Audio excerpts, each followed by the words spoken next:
Already? Ooh. All right. That's fair. It's a valid one. For the part one of the quiz, would you have like us to submit the responses through Canvas or email them to you, or how would you like the responses? You upload them the same way you do for any other project. So on your grades, you should have quiz one, phase one or something. Do you see it? Okay. So you upload it to Canvas. Lauren, because Lauren sent like a secondary email after I submitted the Yeah. homework one to Canvas. Email it to her. Okay, thanks for. I send this to both Canvas and Lauren or just. Okay, thanks for bringing this up. It's a important point, guys. For the homework one, you probably uploaded it, and there's an issue with Lauren, your TA, accessing Gradebook, which unfortunately we might not be able to fix this because of some security issues. Maybe we will, but it doesn't impact the rest of your homeworks. The rest of your homeworks are online submission, online forms you fill. So you should be fine. There are two more homeworks that you probably have to do this for, which is you upload, yeah, we can directly email them to Lauren. So don't send it to me. Lauren will take care of your homeworks and questions regarding that, but you can also ask whatever is not clear from me. So the first thing, your homework one will be sent to, you should have already sent it, but if you haven't, send it to Lauren Moore. Does everybody have email to the TA? Perfect. Okay, so that's clear. Has everyone already submitted homework one? Good, good, good, good. Take care of it. Perfect. Perfect. Okay. Okay, I'm joking. Go ahead. Each group have to submit the part, like the quiz or just like one per group? Just one per group. All your submissions is one per group, and you'll be graded based on group. If there is any issue in group dynamics, which I hope there isn't, but if there is, let me know early on. But you will have group submissions and you'll be graded based on that one submission per group. Yes. Are submitting the lab quiz one, part one, to just the assignment label, lab quiz one, case study project? Yes. Okay, that's another important thing. Thanks. I forgot to talk about this.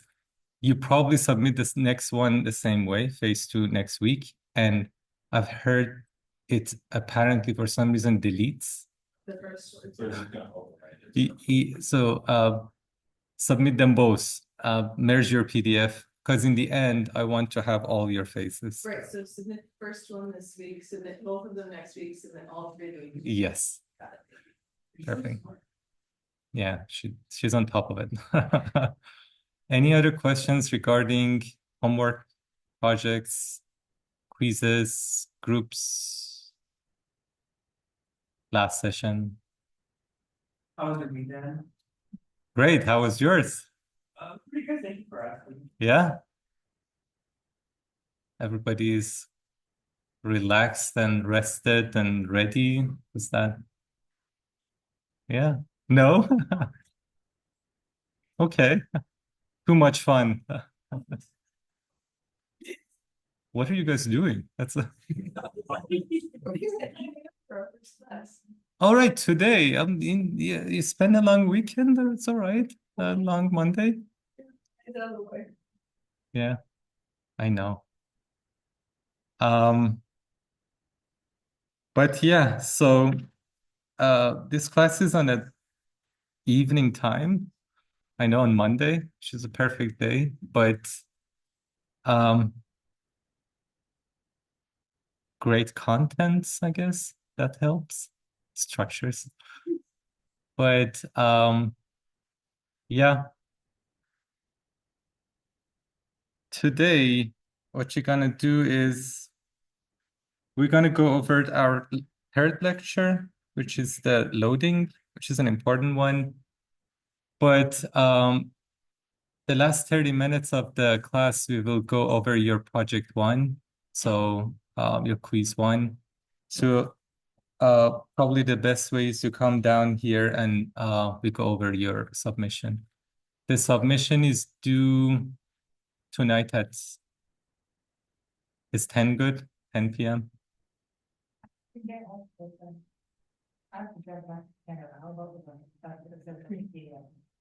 We did not say 11.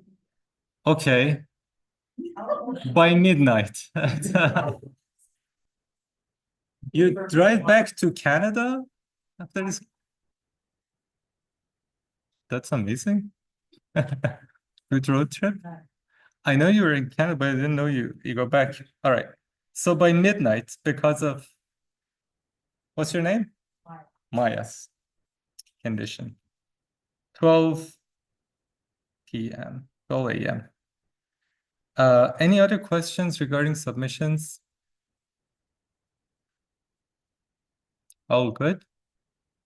All right. By the way, the AC is working. Yeah. Is that your doing? Huh? Like, did you request that? Yeah, they're very good with maintenance, which is great. Yeah, they responded fast. Yeah. Didn't expect that, but um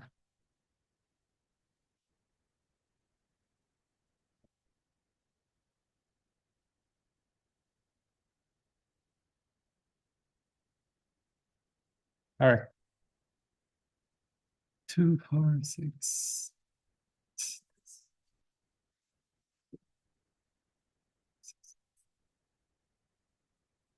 Who is not present? I know Leah is not.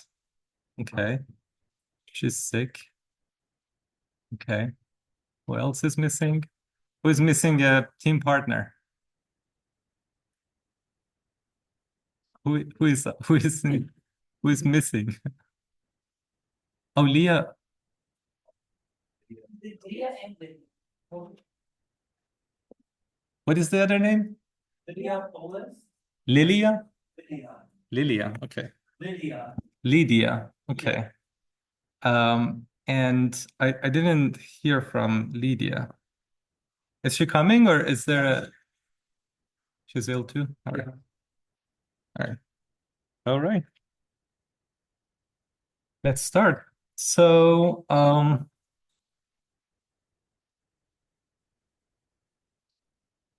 same as previous session, you can interrupt at any point if you have any questions. We're gonna go over loading conditions, all different types of loads, gravity, thermal. We're gonna talk about load combinations. We're gonna talk a little bit about live load reduction and some examples of that. Also, we will assign the homeworks for this class. Um, let's see.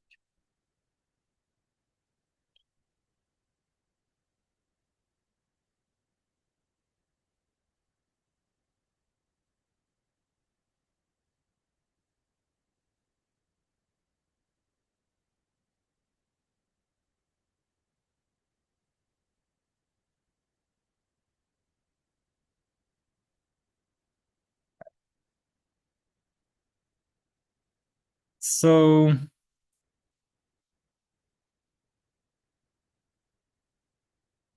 basically, this is a very crude diagram of loads that are applied to the structures. We have two big categories of static loads and dynamic loads.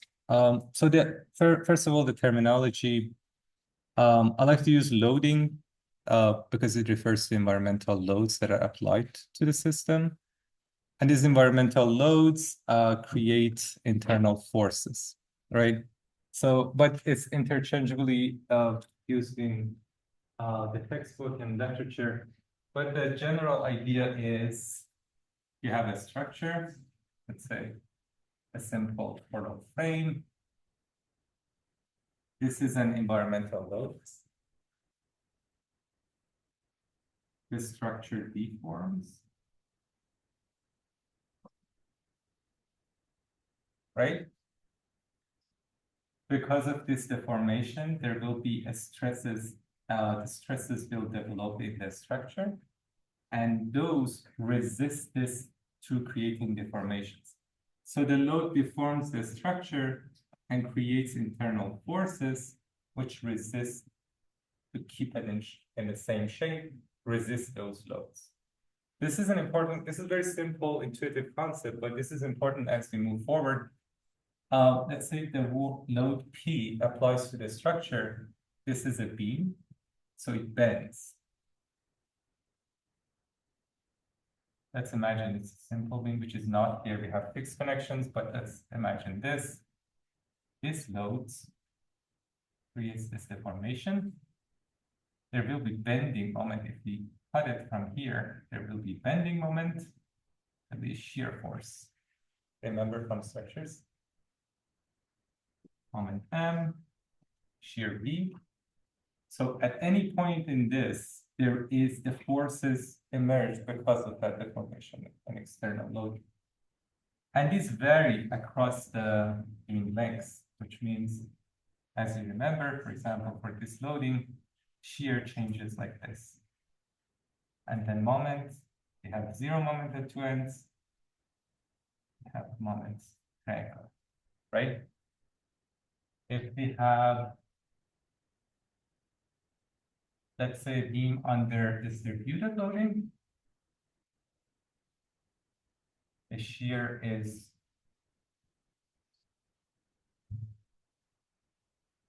like this, and the moment is second order like this. That's M max.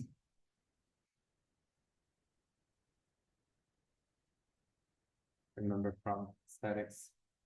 So what are these? These are this is shear force, variations across the beam, same shear force, and bending moment. It changes from 0 to max and to 0, right? This is the beam under that load. And the column, what happens to the column, we have a symmetrical structure, we have a symmetrical loading. Half of this load goes here, half of this load goes here. The column gets some moment because of its fixed at that beam connection. So the column is also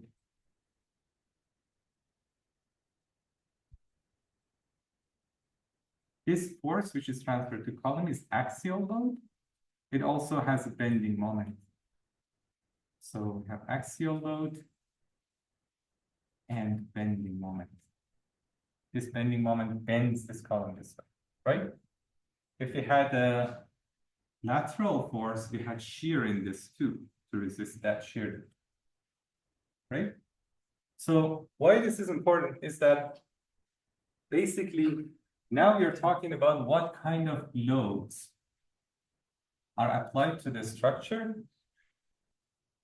This is, at this stage, we just want to learn about different types of loading, but we know those loading, it cause deformations and internal forces. These internal forces cause internal stresses.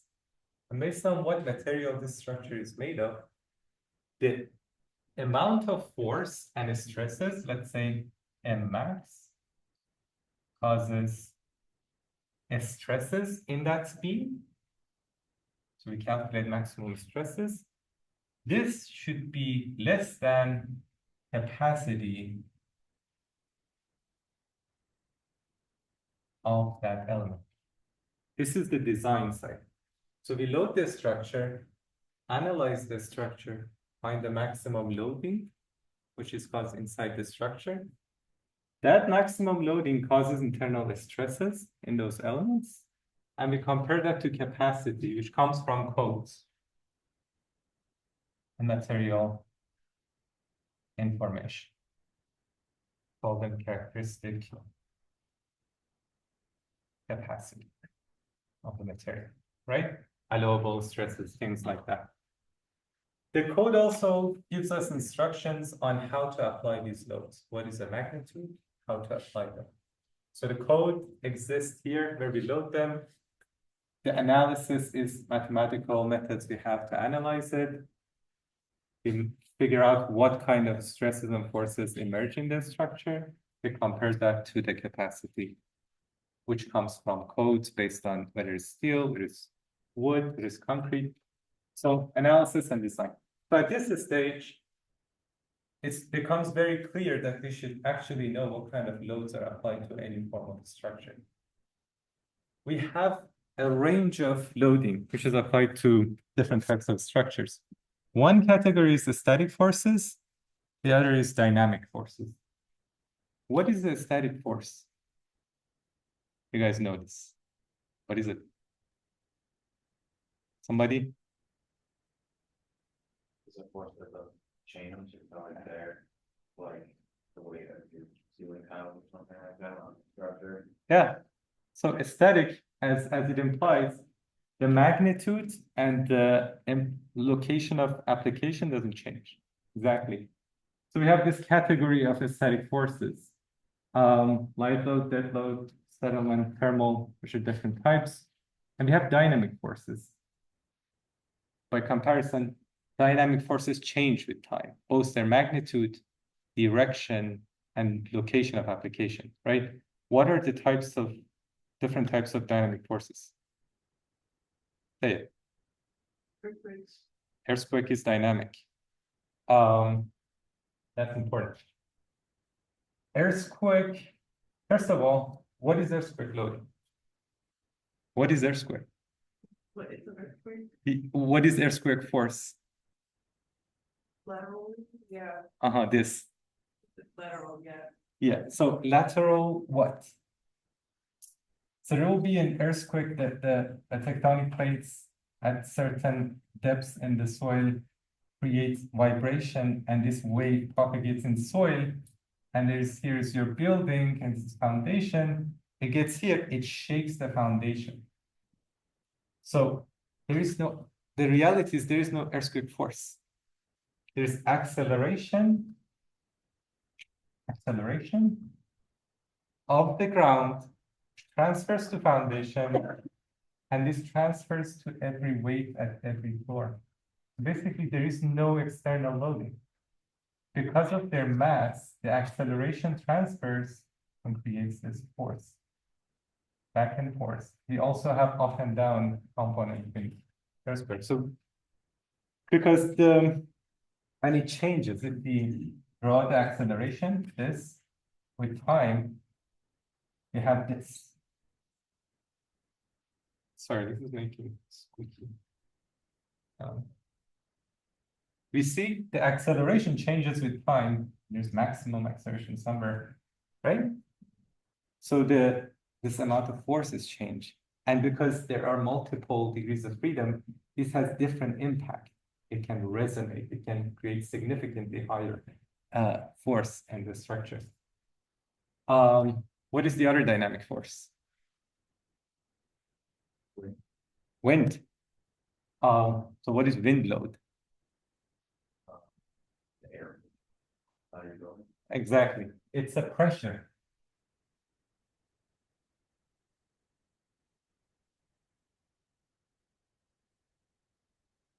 So the wind is pushing an envelope, right?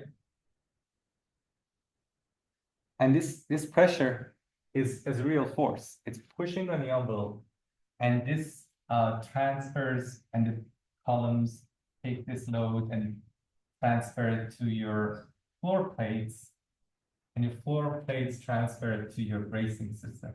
We're going to talk about which is called diaphragms and then bracing system. But it's the actual force. But why is it's dynamic and it's very complex.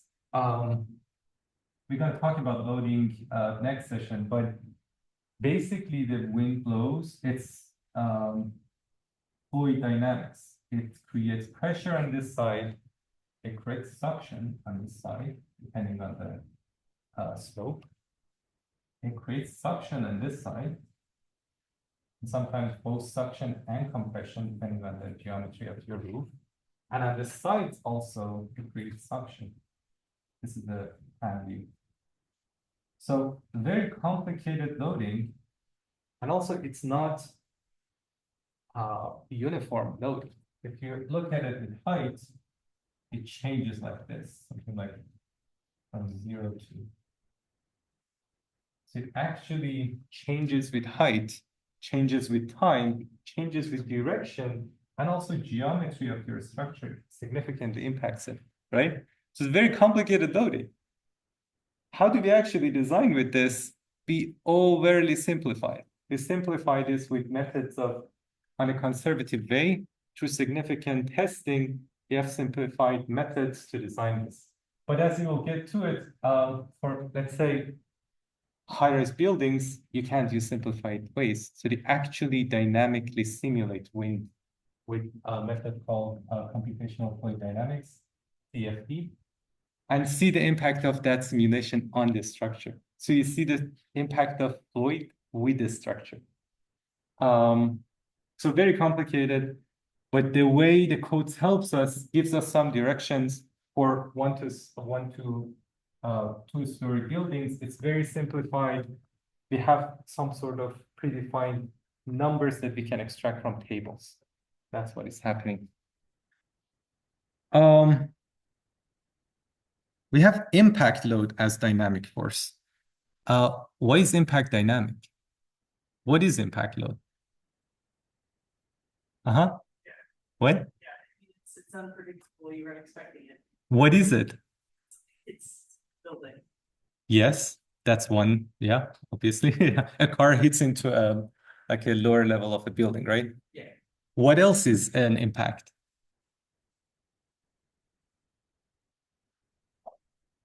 Bird is an impact, but has a very big bird, a metal bird, like a plane. What else is an impact? There, when? Rain is so you're right. In a way, rain is dynamic because it changes, it ponds. But because it is slowly ponds, we consider it a static load. It ponds if there is no drainage. It creates a pond. The pond has a weight. But that's a good point. A dynamic process which happens very slowly, you can consider it as static rather than dynamic. What is the very... Is explosion dynamic or static? What is explosion?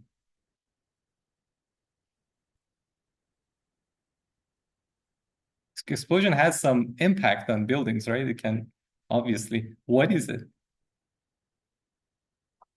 You know it. Say it. It's immediate or very fast expansion of air. I mean, of course, with explosives, but something which is called blast. If you have, for example, something explode near a building, it creates these waves that pushes the building or facade and everything. This is also very complicated because not only it creates pressure, it creates suction too. Imagine if it pushes the air out, immediately sucks it in. And if you draw the same thing as that, and it happens very fast, it's something like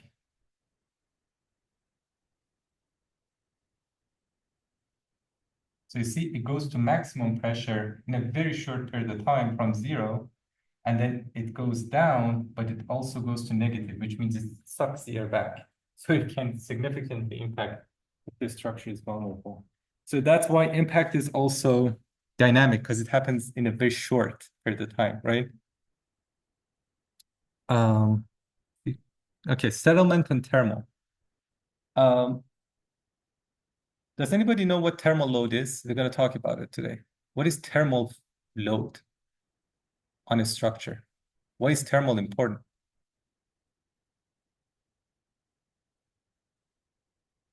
Have to do with the materials capacity to withstand heat. So that's a design aspect that happens here. When we have fire, the capacity becomes lower, and that's why under the same weight, this roof might come down, right? Oh. Yeah, we're talking about loading. Why is heat considered a loading? Is it like when your materials expand? Or Yes. shrink, they put loads on connections and adjacent materials and adjacent materials? Perfect. If you have a piece of metal, you heat it up, what happens? It expands. If you have suppressed it, it means that it wants to expand, it can't. Imagine it expanded and you pushed it back in place. That's the same amount of force it creates. So it puts the structure, if you have changes in temperature, in that. And if you cool it down, it subtracts. Perfect. So thermal is that, and settlement relates to settlements of foundation. If you have a structure and if both of these sink, there is not much difference force in the building. But if one of them sink, it creates significant forces in the structure. And it's one of the important reasons the structures fail with the soil failure. Especially when the soil gets saturated, the capacity goes down. And if you have non-uniform settlement, it causes a lot of forces in the building. And it can immediately fail, it can catastrophically fail. So that's an important one that can cause, we should consider that for buildings with change, basically with bigger buildings which have changes in soil capacity on the location of the structure. Any questions about load types? We're gonna now go deeper into calculating things. Good? Okay. Dead loads. So what is dead loads? We're gonna go fast here. Tell me what dead loads are. One of you said something. What are dead loads? What is dead load in this building? Weight of the structure, exactly. So the structure, when we put it up, it has a weight, and depending on what material you use, it can be a big portion of the weight. If it's concrete, it's significantly heavy. If it's timber, it's lightweight, right? So the structure should first hold its own weight before even we get into it, right? So that's part of the dead load. What else is dead load? Dead load refers to permanent material that is in the building. What else is in the building beyond its own structure? Huh? Finishes. All the finishes are part of the building. What else? Roofing. All the materials of roofing, shingles, insulation, all the layers are part of the structure. So they consider dead load. What else? Flooring. Anything. Flooring, and also everything with flooring. Flooring, roofing, again, insulation. Permanent furniture. That's perfect. Yeah. So because they are like something like this, because it's placed in location, that's part of the dead load. But what about this, for example? That's life, because you can move it. What? What? What did you say? MVP. Yeah. Any kind of if you have integrated piping system or HVAC or mechanical or electrical, those are part of dead load when they're integrated in the system. So how do we calculate that? We actually, because we know when we design a building, we know the structure, we know the finishes, we know the flooring, we know the services going through, we can account for that. That's the first thing we calculate, basically. And here are some examples of how these things are calculated for your reference. Some of them for residential. Roof construction, you can see different layers. Floor construction, you can see different layers. With flooring, it's 12 PSF. With ceramic tile, 15. Wall construction, again, you deconstruct your wall, you calculate all the layers and calculate based on the thicknesses of material, right? The same way with roof, the same way with floor. You calculate those, which basically is this. You're going to design a building. In your communications, you realize what kind of layers you have. You first start with some estimations. Let's say residential. You have your boarding, you have your joists, right? You have your ceiling, whatever finishes you have on top of that. You have some services go through, HVAC, plumbing, all the mechanical things. You have furnishes or carpet. And each of these have pound per square foot. So based on the thickness, you calculate this, and joist, you get the pound per square foot of that based on their on center distance. Mechanical, you get something, and this gives you, for example, for wood, something between 10 to 15 PSF, something like that. Which means for wall, you do the same thing. You do the framing, insulation, all the layers, and all the calculations give you a certain PSF. That becomes the load on each floor, the dead load on each floor, which is the summary of all the materials that build that setup for your floor. Once you have this, then you can load that a slab or joisted floor system. For your dead load, you know the dead load on this floor is, for example, 14 PSF dead load, right? You calculate this for each project based on what material you're using. Any questions about this? And the same thing happens with walls. The same thing happens with, if you have concrete system, would be a slab and beam. For steel, it will be W section and a steel deck. Okay, and this gives you some numbers. These are some numbers for this type of systems. You can look at these and you can use these in your quiz because you're going to calculate loading. You're going to use this information. You can also use online sources. Here's an example of roof. Calculations. You can read through the description, but basically describes this for the roof, which says you have shingles, then plywood sheathing. Okay, there's an interesting, kind of important thing here. You have the sloped roof. So you have PSF for a flat roof, and you have to turn it into you have to turn this for a sloped roof to a flat projection. So we have 8 to 12 pitch. The slope factor is 1 to 2. So whatever PSF of material you have here, you time it by 1 to 2, for example, based on your the pitch of your roof. That's why the conversion number is. And then you get the adjusted projected PSF based on the slope projected. And then the addition of all these, insulation, gypsum board, all of that comes down to 19, right?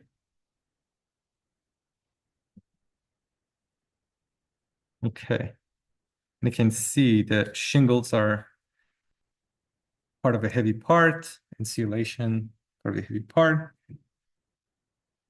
Any questions on the calculations? I think it's straightforward. Good.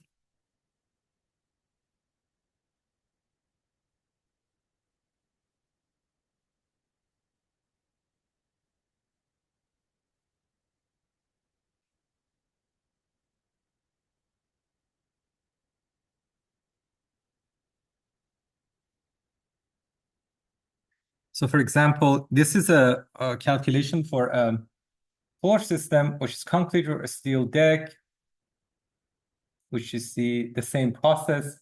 You calculate, you add up all the material, you come to 44 PSF. And this is basically the process for calculation of dead load. All the material build up thicknesses and adding them up. Live loads. What is live load? Let's go. What is live load?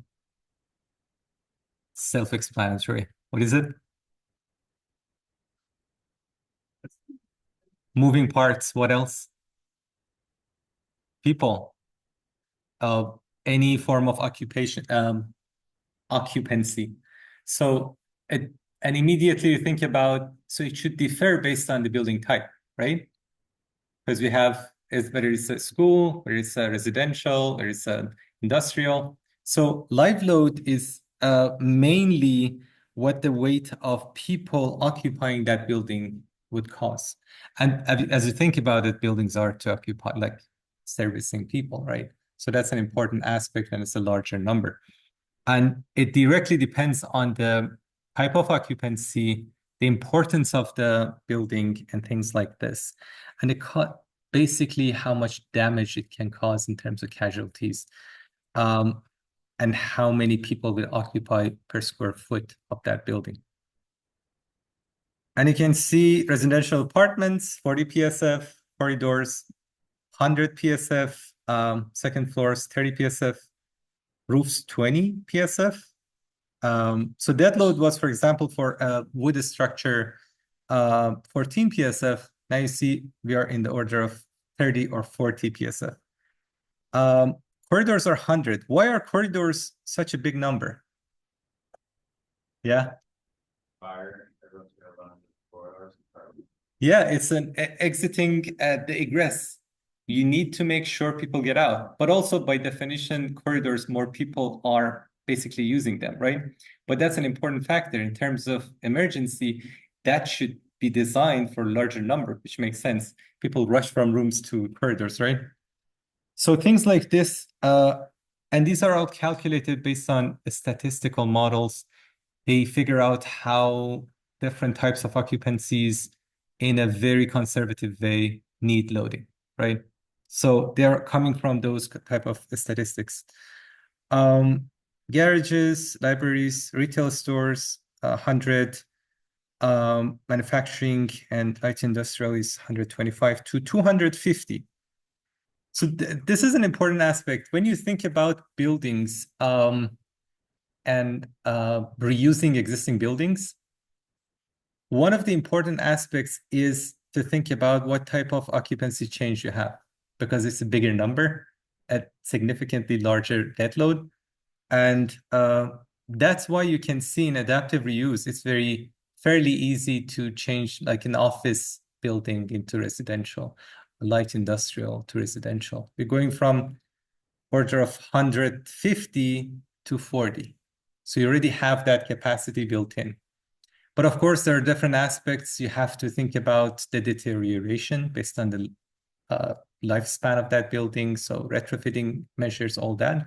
But this is one of the aspects. The change of occupancy, you check how much the loads change and live loads change in that. Any questions? Is it quite straightforward? Great. Snow load. A snow load, by definition, snow comes in, piles up, creates weight, and that's a load. What things impact the snow load? What defines a snow load? The amount of snow load. Tell me, the first thing. Climate zone, location. Like you're down here, we already get a lot of snow. People in Florida get 0 snow. People up north in Michigan Tech get a lot of snow, right? So that's significant change. And code gives us information and numbers for base ground snow. What else impacts the snow load? What changes snow? This is a tricky one. When there's a pile of snow, what can change that on the structure? Yeah, roof pitch. And what happens? The geometry defines how much piles up, but also how much wind impacts it. Because the wind, if depending on where your location of your building is, wind can actually like kind of wipe it off. Doesn't let the build-up to go higher. So you immediately see the connection between snow and wind can get very tricky and complicated, which causes some nuance into how certain special structures should be designed. Also, the other impact is if there is ice, there is bigger amount surface for wind, then wind load changes, and that. So these type of loads have they're interconnected, so they can cause complications. But it's important to know where your structure resides, how much exposure it has to wind. Yeah. Can't see at all. Oh, thank you. Did you see any of this? I can see all of that. It's just that last second when you're. Thank you very much. Yeah. Sorry about that. Yeah. Should get better. Better markers. You downstairs. What did you say? If I have a few markers downstairs, if you need them. Thank you so much. We can wait till the break. Yeah, thank you. Yeah. All right. Yeah, please let me know. Don't tell me this. For a second, I thought it was a permanent one. All right. So a snow load. Here is a quick formulation for a snow load.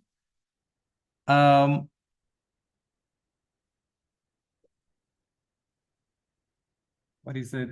So here is how you calculate it basically. 0.7 times CE times C sub T times IS times PG. All right. This is the ground snow. This is the location. Where the location is, it gives you PSF. The code gives you a PSF for this. For example, for Michigan, for Ann Arbor, it's 25. For South, I'm not sure, something for Southfield and Ann Arbor between these. But you get this from the code, location of your structure. This is importance factor, which means how important the building is. Is it a residential? Is it the assembly hall? Is it the hospital? This comes in a lot of loadings. It comes in with wind. It comes in with seismic. The importance of that structure, we increase the loading of different types because the structure should withstand based on its importance more. So we over-design it kind of. Not over-design, make it more conservative. CT is the temperature of the roof. And basically, if it's air conditioned, it's 1. And if it's, let's say, it's a structure which is not insulated and it's heated, it melts the snow. If it's insulated and air conditioned, it's 1. If it heats up the roof and melts the snow, it becomes less, and something like this. So that's the typical normal is 1, but it can be like a greenhouse.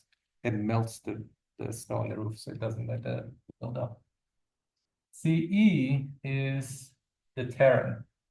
This is what we talked about, wind and snow, right? CE means is your building in a urban area?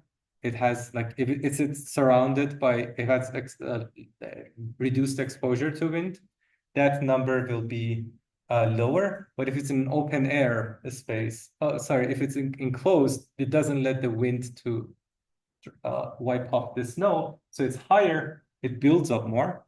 And if it's in a open air space, if it's farmland, it has more exposure to wind, so it reduces your ground. And you multiply this. This is in PSF, and you multiply all of these, and it gets your design snow load.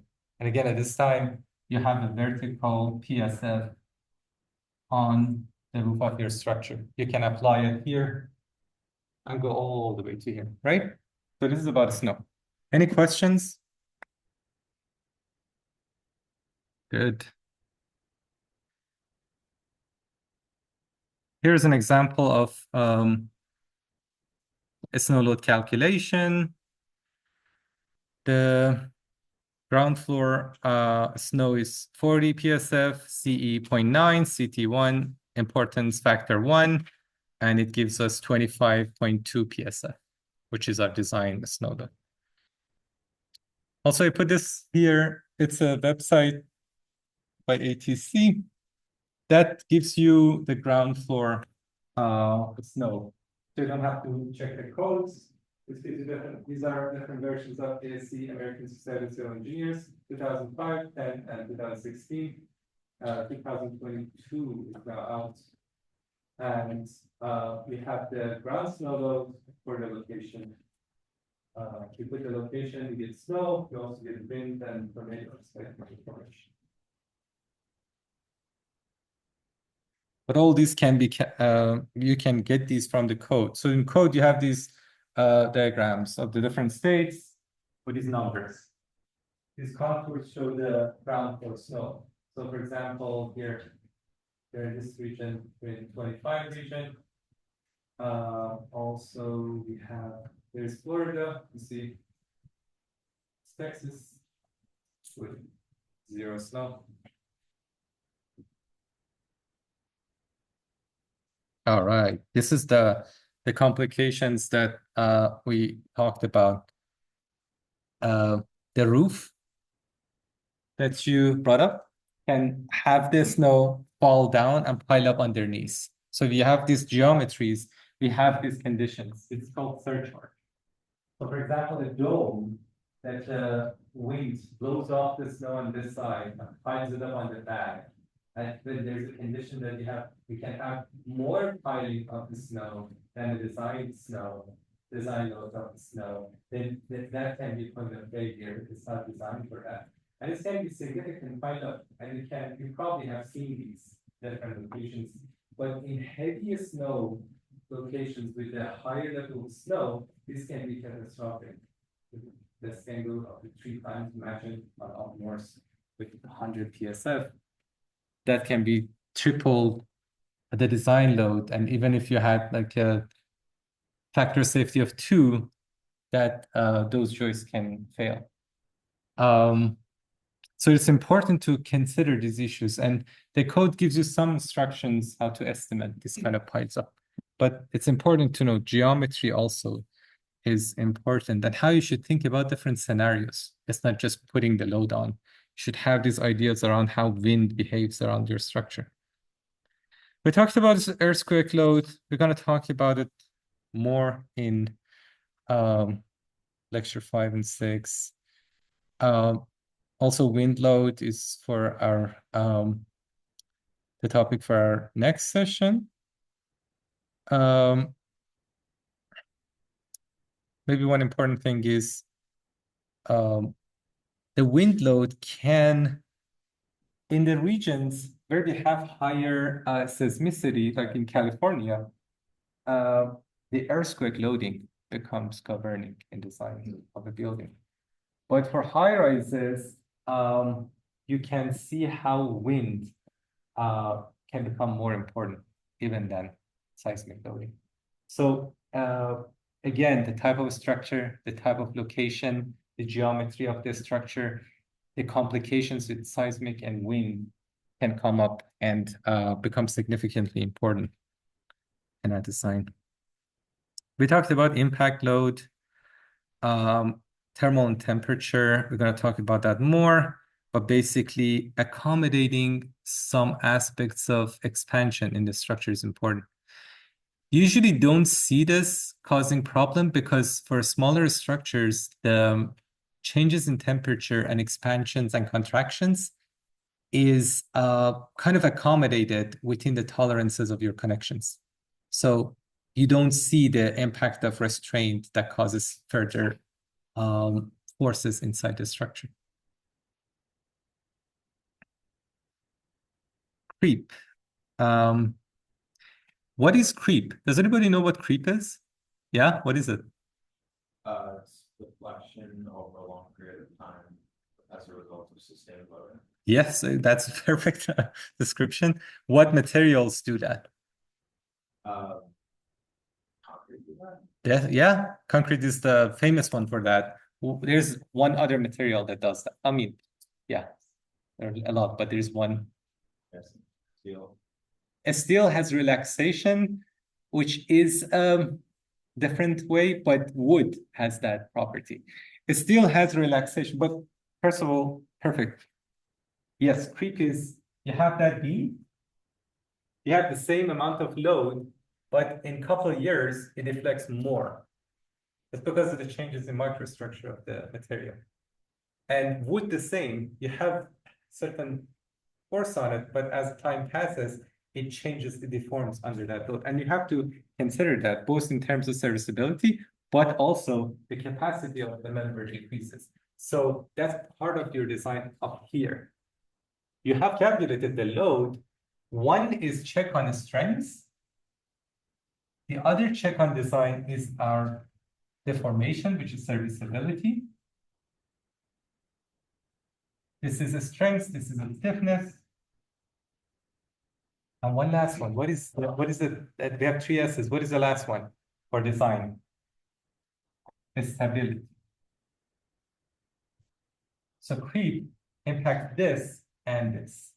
Once we have the load, we have the check, they have to consider creep. So you solve that by like over designing even more?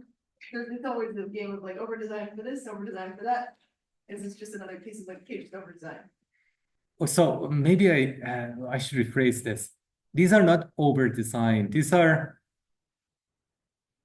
designing based on material properties. So we are not, in the end, it's not like we are designing a structure with factor safety of 10. It's the same design process, but we are kind of respecting what the material properties are. We talked about it last time. We're dealing with metal, we're dealing with concrete, we're dealing with wood. Different material types, different requirements for design. But to answer your question, how do we design when we know this has creep? This has relaxations. These are long-term effects, and this one has creep. We consider this in our design step based on the research that has been done on this. When we are calculating deformations, we say, all right, we have elastic deformation, which means once you put the load, it deforms. We have that deformation, but we consider the lifespan of this building 50 years. So in 50 years, it will go down here. And we have researched the material, if we call this delta, let's say elastic, and delta final, or creep. That's a creep. So the final deformation is delta E plus delta C. And this way, we respect the material behavior. And that comes from the research and the code that basically is actually a factor of elastic deformation. So we do these checks based on the material properties. And in the end, it kind of accommodates long-term impact. So we're not just seeing what is happening now, we're seeing what will happen in the lifespan of the building. Yeah. Loading estimates, find the total. Okay, this is I guess the same process for calculation of dead load of the floor. And if we have live load, so the calculated dead load based on a material buildup came to 8.1, and the live load came to 40. We're going to talk about load combinations in a minute, but what you see here, if we just add these together without factors, you see live load is 5 times dead load. We have 50 PSF that we can design with for dead load plus live load. We're going to talk about how we combine loads. We don't combine loads without factors because they have different importance. We have different design philosophy. This is called allowable stress design, which is service level loads. Whatever number of dead load is added to gravity loads. All right.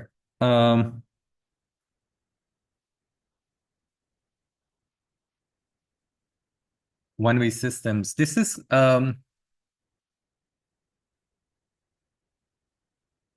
okay. This is what we call load tracing in structures. Once you have this load,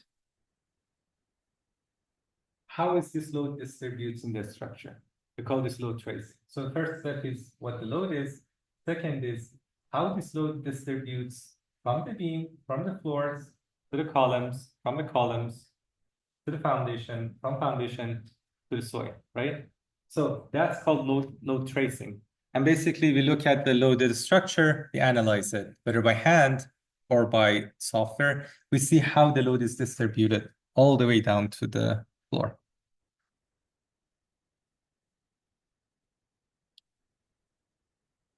All right. This is probably things you have seen in your structures course.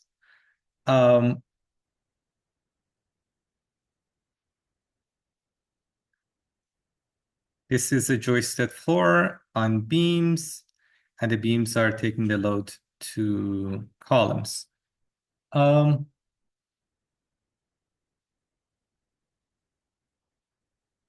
maybe something.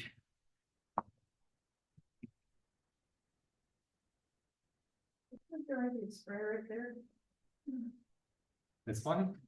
And, or that one.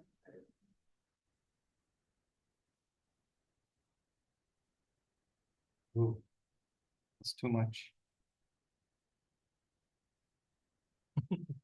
It's just getting worse. Thank you for using that, maybe. At this point.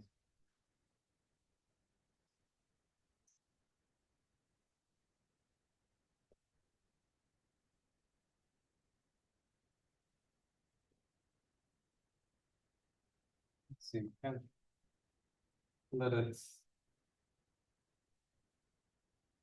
dry.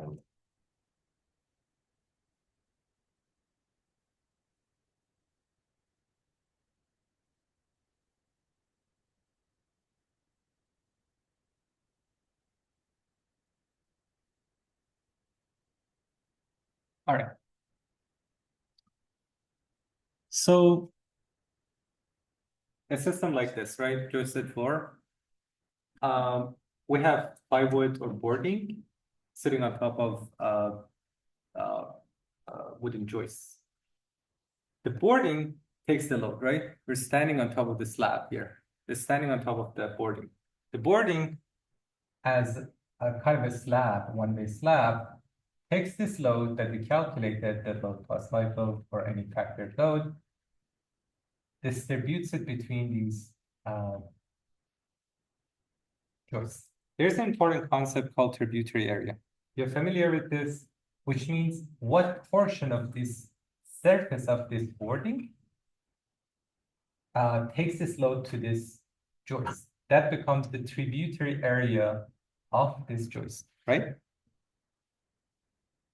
So this load gives half of it here, half of it here, which if we draw this beam, it becomes this load. If I multiply this width, which is called tributary width, by the PSF, it gives me this, which is usually referred to as W or omega. Distributed force on this joist. This joist at two edges sits on beams, right? There's a beam here, right? Say with a beam. This beam takes these as reactions of these joists. But a beam is taking this as its forces, right? And this beam sits on top of two columns, gives half of this load here, half of this load here. I'm sorry, can you guys see this, or it's just a, can read this? Okay, how about you? So. I'm sorry. I can read that one, but some of the other stuff is a little bit more. I'm sorry, I'm gonna check more. And if you can't read it, just let me know, please. I'm just this close and I don't know how your experience up there, but can you see these? Which part of this is not clear? That part, that whole part's clear, no, we're good. Oh, Some okay. of the other stuff, maybe the light green. but- Oh, these? Yeah, that was the very beginning, and it got better, so. Okay. I'm gonna explain this. If you have any questions, did you get any of this? Yeah, I understood what you were saying. Okay. Actually gonna redo these. This is the shear, this is bending. The reason I'm doing this is because I'm kind of coming back to this. If you heard what I said, that's good to understand it, but I want to refer to it. So you have, is it helping right now or is it just? Okay. Sorry about that. Let me know, please. This was the column with shear force and bending moment. And if you feel more comfortable, come closer, or if you have any issues, come sit closer. Yeah. I try to write this better. From now on, I'm gonna get better markers. Okay. This is maximum moment, which gives you maximum stresses. That's simple. This one? Yeah. Sigma. It's a Greek letter for the stress, sigma. I don't know if I've ever seen it drawn like that. No? Oh, am I drawing it in a strange way? I mean, I don't know. I never know. Which one? All right. This is sigma. The bigger version of sigma is. Is the funny E. Right? Yeah. Oh, yeah. This is that this. Yeah. Yeah. Yeah, but the small sigma is like traditionally the letter for stress. Okay. And the stress is force divided by surface area. For internal forces. For example, if you have this cross section, this is a beam cross section, and it's tension force here. The sigma T is T, the force, divided by area of this beam. This area. Thank you. Sure. And this is the unit is PSF or PSI, pound per square inch, pound per square foot, or hips, SI, kilo pound per square inch. But this is very important because we calculate forces and we calculate stresses, sigma. Okay, all right, load tracing. And this beam gives half of the force to this column. Let's say takes this half here, takes this half here. So load distributes in the structure, right? This is the beam's tributary area. Comes from the load sitting on top of it, right? For this, it's a joist tributary area. Sorry, for this beam, all of the beams. All right, wish me luck. I'm gonna use this now. Oh, not bad.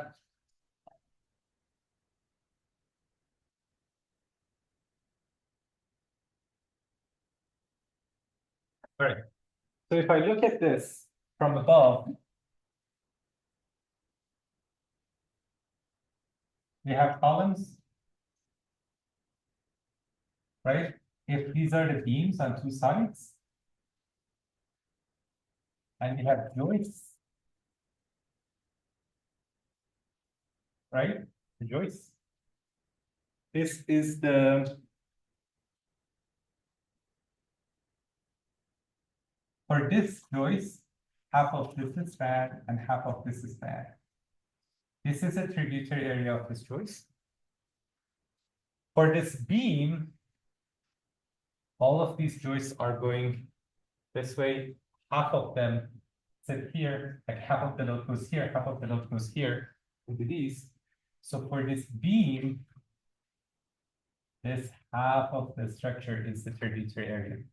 This all comes down here, right? In form of point loads. We can estimate this as a distributed load as this, but in reality, these are point loads. So for that one, this is the tributary area. When this half comes here, it gives half of it here and half of it here. So for these columns, this quarter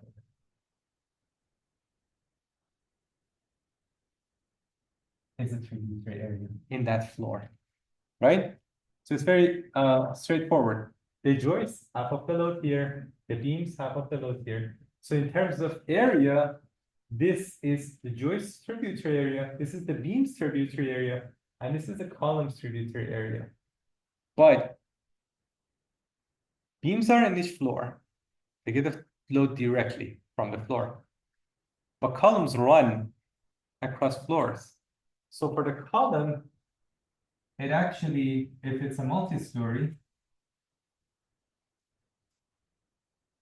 all of the floors that it's supporting, right?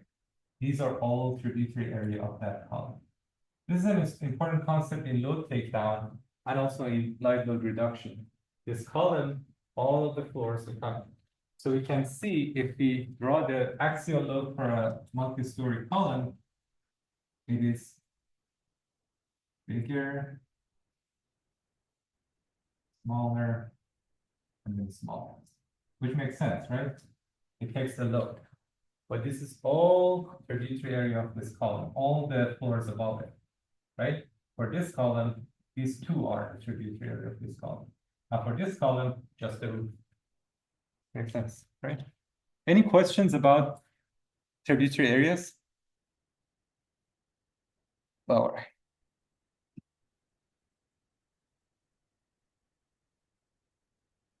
This is basically what we talked about. This in terms of numbers.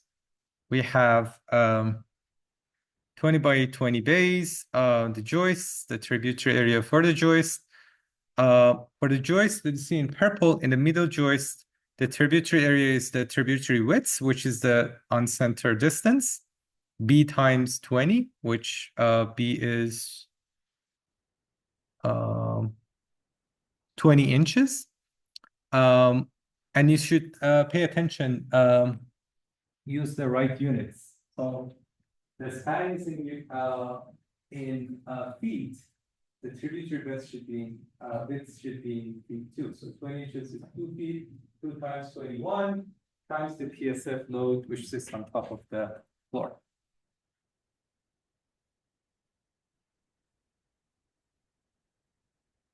Loading on the beam at column line 2. All right, the beam on 2 sides. So the joists are taking the load on 2 sides. We're calculating the loading on the beams, which is, again, half of this for this beam as a top. All of these joists take this load, half of it here, half of it there. So the tributary width area is this, which is 10 times 20 times PSF of the floor, which is 10 kilos. Any questions about this? All right. The same way calculation of column reactions, the beams take this load and give half of it here, half of it there. So this becomes the tributary area of the column. Or we can, once we calculate the tributary area of the beam and the load on the beam, we know that half of it goes here, half of it goes to that column. So we can calculate it based on tributary area or the total load on the beam.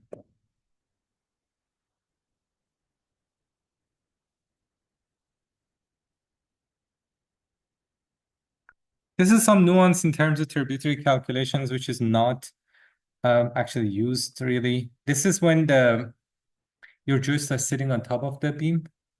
You can reduce that tributary area by 45-degree angle, but basically we consider it as rectangles.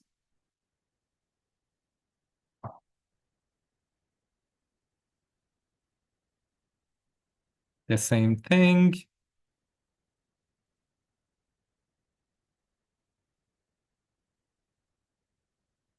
All right. We have an in-class problem. All right, let's do this one. And then, let's see, we can take a break at live load reduction. All right, let's see, determine the tributary area and the resulting loads for the following. Assume all load space 18 by 20, transfer to beams, joist typical, beam at column line A, B, column A1. All right. Solve for total load and linear loads on the member. All right. So let's do this. We have, what are the numbers? Are these the same? No. All right.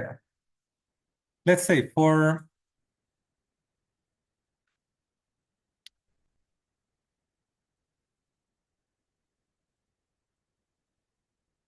joist are and 16-inch on center. All right, first of all, let's calculate the tributary area. Let's calculate the total load for the joist.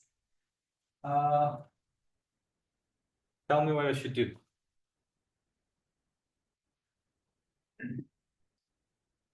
Need the factors. Yes.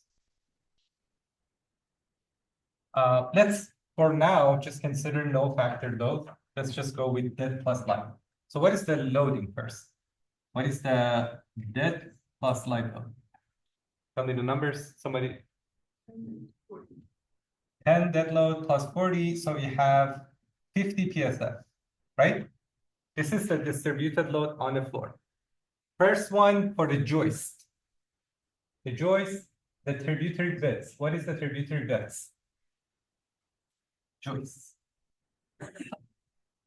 Tributary area. What is tributary beds? 16 inches, which is the on-center distance. We need to turn it into feet, right? What is the span? What is the span of joist? Someone? 18, yes. All right. Somebody with calculator. What's this number? And times PSF 50. How much is it?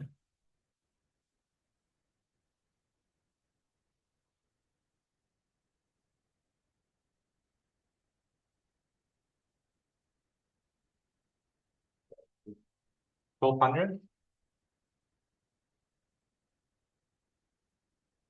1,200 pounds. Is that correct? Sounds about right. Right? All right. This is the total load on the beam. But here's an important one. So we have tributary widths. If we time tributary widths with PSF, we get the distributed load. Oh my God. So PSF times tributary widths. So for here, what is the tributary? What is that distributed loading that we basically do our calculation based on this load, right? Tell me, this is our tributary bits times 50. What is it?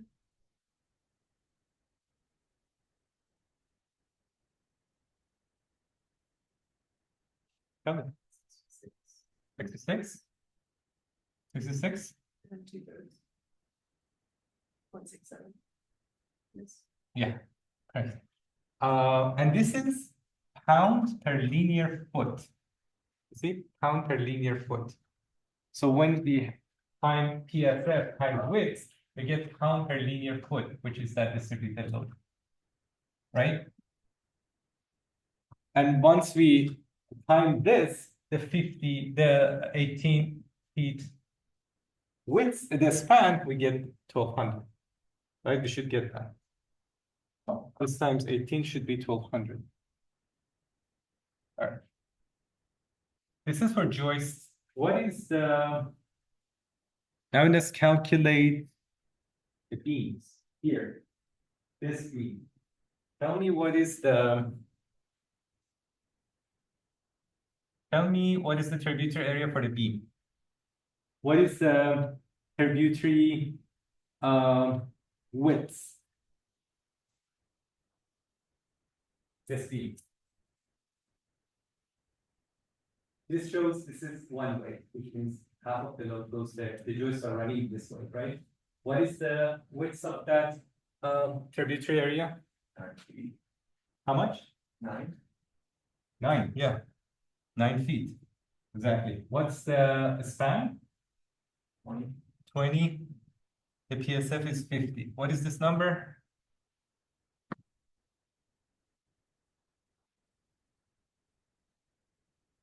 What is it?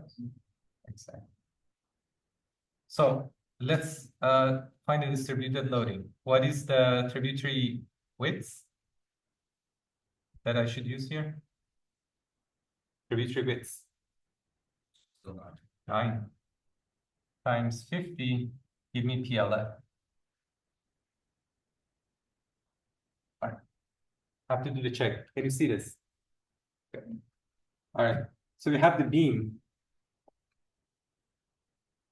So you see the total load on the joist is 1,200. The total load on the beam is 9,000. This is equal to 66.67 pound per linear foot. This is 450. So what about this column? What is the tributary area for this floor for that column? Column at A3. All right. What is the tributary area?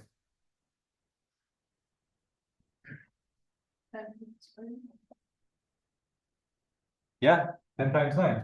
It gets that corner piece, right? If any of this is not clear, let me know. 10 times 9 times 50. What is this? Is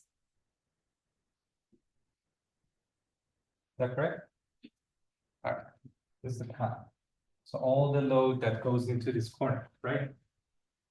This is the tributary area, because this beam took half of this, half of it goes here, half of it goes here. What about this one? Column at A2.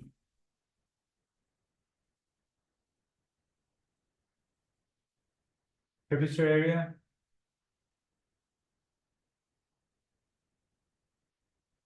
What is the tributary on that one? It gets load from both sides, right? From the beam on the left and right, right? Half of that and half of that. What is the tributary area? 20 times? Exactly. How much is this? Right? Right? All right, what is this one is tricky. What is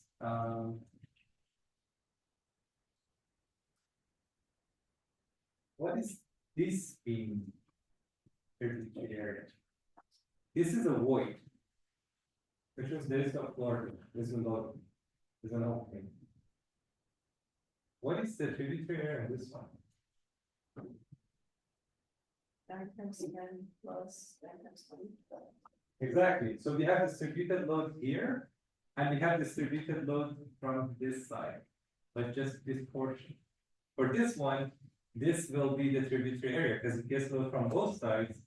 This side here is half of here and half of here. So if you want to show the load on that one, beam at column line between column line B between 2 and 3. The loading is this distributed load from both sides, right? For column line B between 1 and 2, we have this. From the joist above, it gets distributed load like this, and it gets distributed load like that. Is that correct? All right.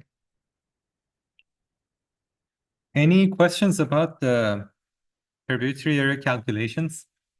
Straightforward, right? Good? All good? All right. Here's the same concept for columns. We see this column. This is a corner column. It's this much. It's this one.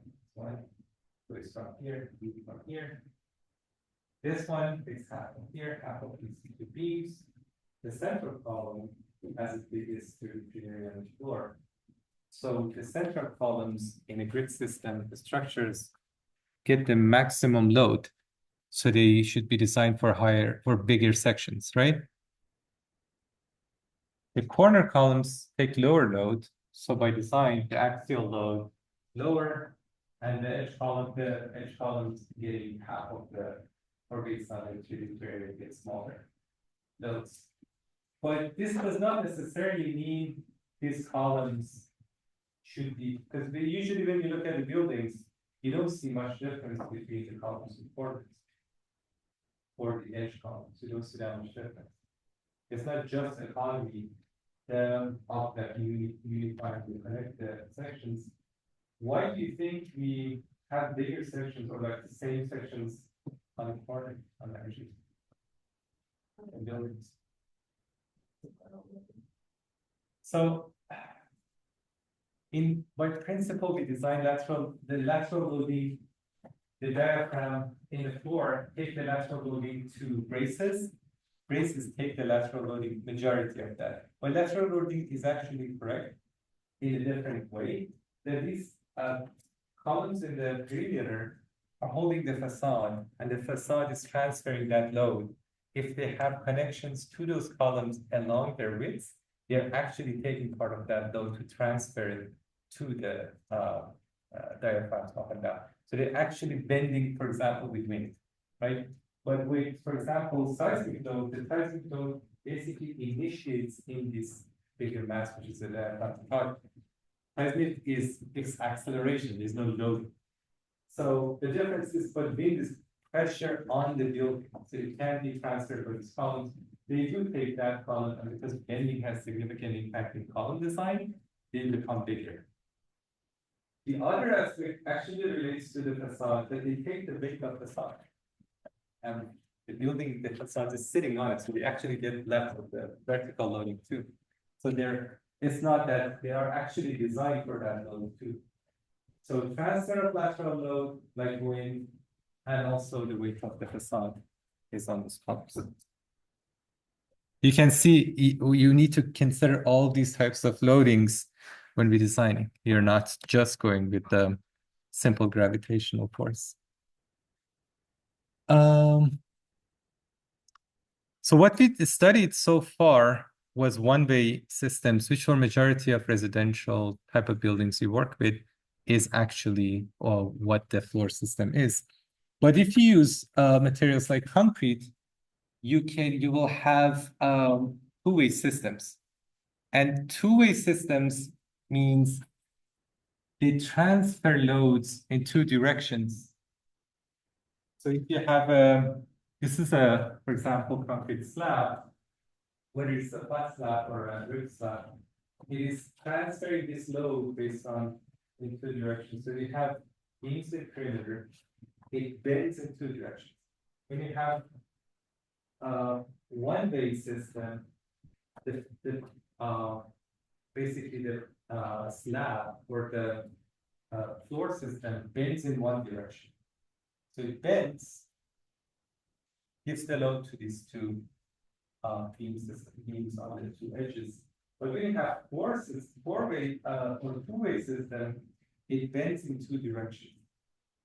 And it has this support on four sides and transfers the load by bending between those supports. Because it has that support and it bends in two directions, it's more economical, distributes the load better, and it takes better load, it has better load bearing capacity. However, it has its own considerations in design, and the materials that you can take it from is basically whether it's concrete plates or CLT plates. CLT plates can also bend in two directions if they have support in those directions. The considerations for a concrete, but the concrete can work in one direction too, and that has to do with aspect ratio. You can see if it's more rectangular, or if it doesn't have beams on four sides, or it's too rectangular, it basically bends between those beams. So actually it behaves in two directions. But if you have supports and it's more of a square, it bends in two directions and take advantage of that bending and more right? Questions? When it runs that way, where do the reinforcement rebars from? There's a direction of reinforcement, main reinforcement when it's one way. They go, like, It does. like shrinkage reinforcements going the opposite way that you load is, but main reinforcements going in the direction you load. You already know. It's great. You guys okay. This is great, but we have main reinforcement. So in design of concrete, we have load bearing reinforcement, fixed reinforcement. Main load bearing reinforcements run in the direction of main bending. So the main load bearing reinforcements sit on the lower edge in this direction, right? The shrinkage reinforcement sit on top in the other direction. We also have minimal reinforcement in the minor direction. How about two-way system? What's the difference here? For a two-way system, where is the main load bearing reinforcement? Right. Those directions on the bottom and on top, right? Yeah, the complication is that these have fixed connections to the beams. So again, positive pending, negative pending, it goes off in the support conditions. Perfect. All right. Let's take a quick break and come back and we wrap up this. And around 8:15 or 8:10, we get to do our review on the quiz. Is that good? How's that, Huh? how is that gonna go? So I was thinking maybe the best way is to just come down here and show me your answered questions and your bibliography, your research.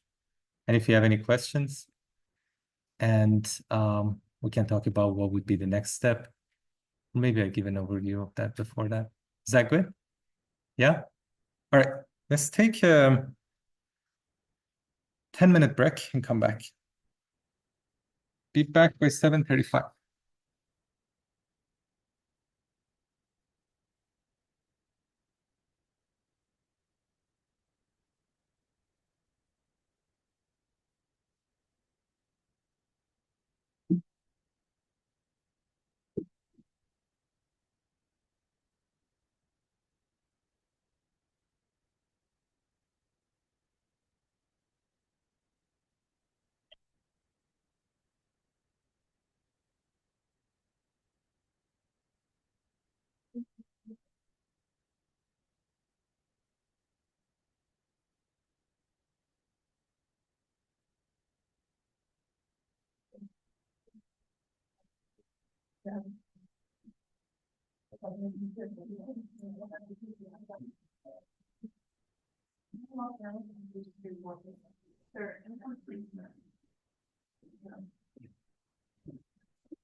Um, so just show me the websites you got your information from. Okay, It's mostly, so it's not like a summary. what do you mean summary? I was thinking of bibliography, like a summary of like what are the buildings about and stuff like that. Oh, you do have that. By bibliography, I mean the places you did research to, the kind of websites, you got information or whatever research you use. I just want to, it's not something that needs to be exactly the same. I just want to see, did you do enough research so you have enough material to study Okay, those details about the next step? got it. So as I look at your, and you introduce the answers, I should see which part needs more research. But bibliography was basically how much information you gathered from the resource. Thank you. Yeah.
Thank you. Yeah, no worries.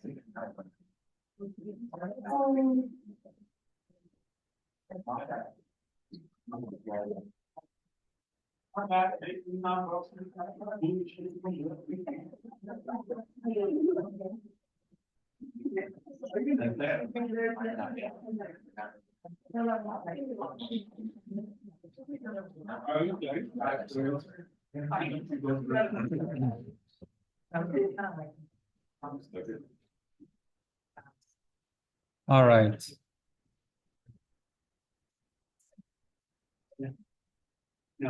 How are we doing? Got the energy back up?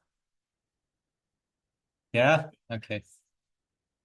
We're gonna go a little bit faster here to cover the load reduction and load combos and a little bit about thermal. All right. And before we start the review, I thought it would be helpful if I show you an example of the project one, quiz one. It was a good submission from a master's independent study for the same type of class. I think that's going to be very helpful for you to figure out your process and how to answer these questions and next steps. Does that sound good? Awesome. All right. Let's go. Load reduction. So there is a concept in the structural loading for live load, which is called live load reduction, which the code lets you reduce the live load of the structure under certain circumstances. Why do you think the code lets you reduce live load? The occupancy is not changing. Why would the code lets you reduce live load? Remember, live load is people occupying a space. They're not always there, but we are designing it as the maximum occupancy. So the code accommodates for some reductions because it's not going to happen all the time, all the maximum people. This room is not always completely filled. So in order to make it more make it more economical, you reduce that live load, right? Here are two formulas for doing that, and that's the first one is this, which is KLL, which is the factor based on the type of element. So it's done for different elements in the structure.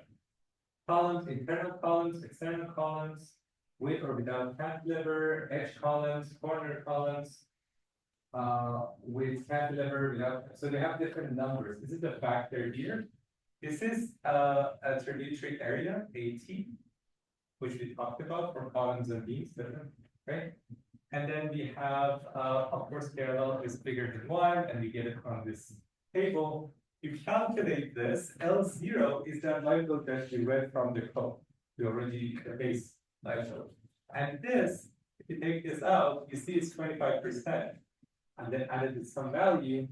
So it reduces the L0 by a certain factor, let's say 0.9, 0.8, 0.6. This helps you figure out how much you can reduce your light load. And really remember that it was bigger compared to dead load. It was like 3 times, 4 times. So it's important. Sometimes makes things more economical, design problems, especially. With the following exceptions, live loads exceed 100 PSF, or storage live loads exceeding 100 PSF. Final value is limited to half of your code base cycle. So there is a limitation, you can't use it more than half. For under supporting 1 floor, if it's a 1-story for beams and columns, or if it's multiple story for columns, the minimum you can go is 0.4, can go below 0.4. But imagine you can reduce half of your light load. And that's a significant number for multi-story buildings. There's another formula for that, the same calculation. So you have 2 formulas you calculate, and you take the basically better number, surprisingly. But this one is R times tributary area minus 150. So your tributary area that you calculated in square feet should be higher than 150. If it is, you can use, and also your applied live load is less than 100 pounds per square feet. You can use this formula. Tributary area minus 150, which is the minimum, times R, and R is 0.008. Again, this has a minimum, which is 40% reduction, which is 0.6 live load, code-based live load. And for vertical for columns, 0.4. So you do these 2 calculations. That's why a tributary area is important to use it in the formula, right? Here's an example. You have a calculated tributary area for a beam, for a girder, for a internal column, 200, 400, 400, 900 square for interior column. And you have the calculations. The first calculation for the interior beam. Tributary area, from the table, we have the KLL, we read that as 2 influence area becomes 400 because it's influence area times KL. And then we put it in the formula, calculate L equals L0. What does that mean? The factor was 1. There is no reduction. Basically, for that the square footage, there is no reduction for this formula.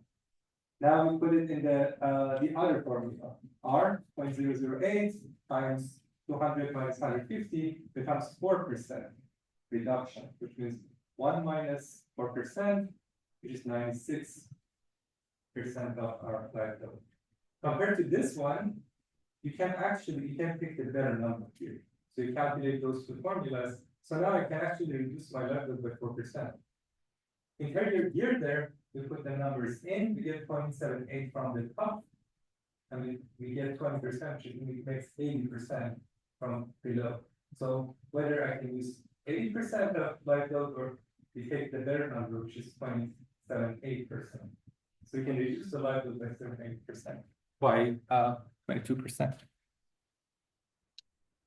For interior column, we have again the calculation read KLL for 4 from the table. It comes to 0.625. To put it in the other formula, we get 80%. We can use this one. So we reduce the live load by 37.5%. for interior column, we calculate the first formula, 0.5, which is the maximum reduction we can go below that. For second one, 60%. So it lets us use the third number, which is 50%. We actually reduce it that for this column by 50%. It's a lot. So this is a helpful process that you can reduce your gravitational loads on interior columns for multi-story. It's important. You can change the size of your columns. We have a homework, which is basically the same process for a beam and a column. And you do those two calculations for dead load and live load. And you use the same formulas and use this the maximum reductions for 50% and 40% and calculate what would be the reduction in your live load. That should be straightforward. And these, from now on, these type of formworks are online. So you actually go and fill that online. You don't have to submit. There will be two other ones that we'll figure out those as we get there. But most of your homeworks are submitted online, right? You guys are familiar with this, right? No? It should be very straightforward. Your homework number 3, you click on it, the form shows up with the images, you just put your numbers in. So you don't have to write it down and upload it. What about homework 2? Is that homework 1 and 2? Yeah, this is yeah. We don't have homework 2. Yeah. It's homework for lecture 3, basically. Yeah.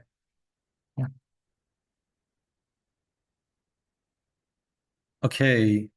This is also an important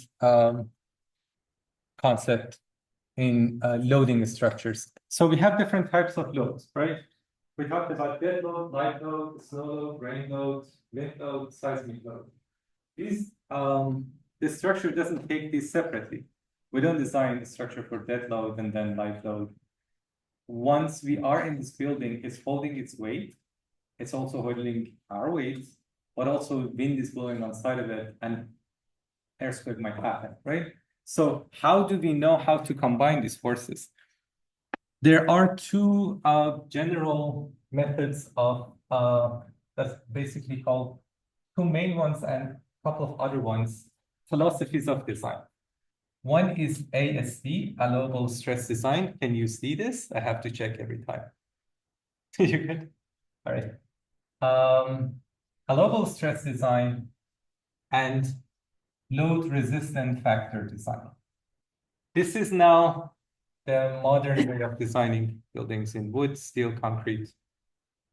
This still is used in, for example, glass, but this is the more reliable one for normal design of buildings.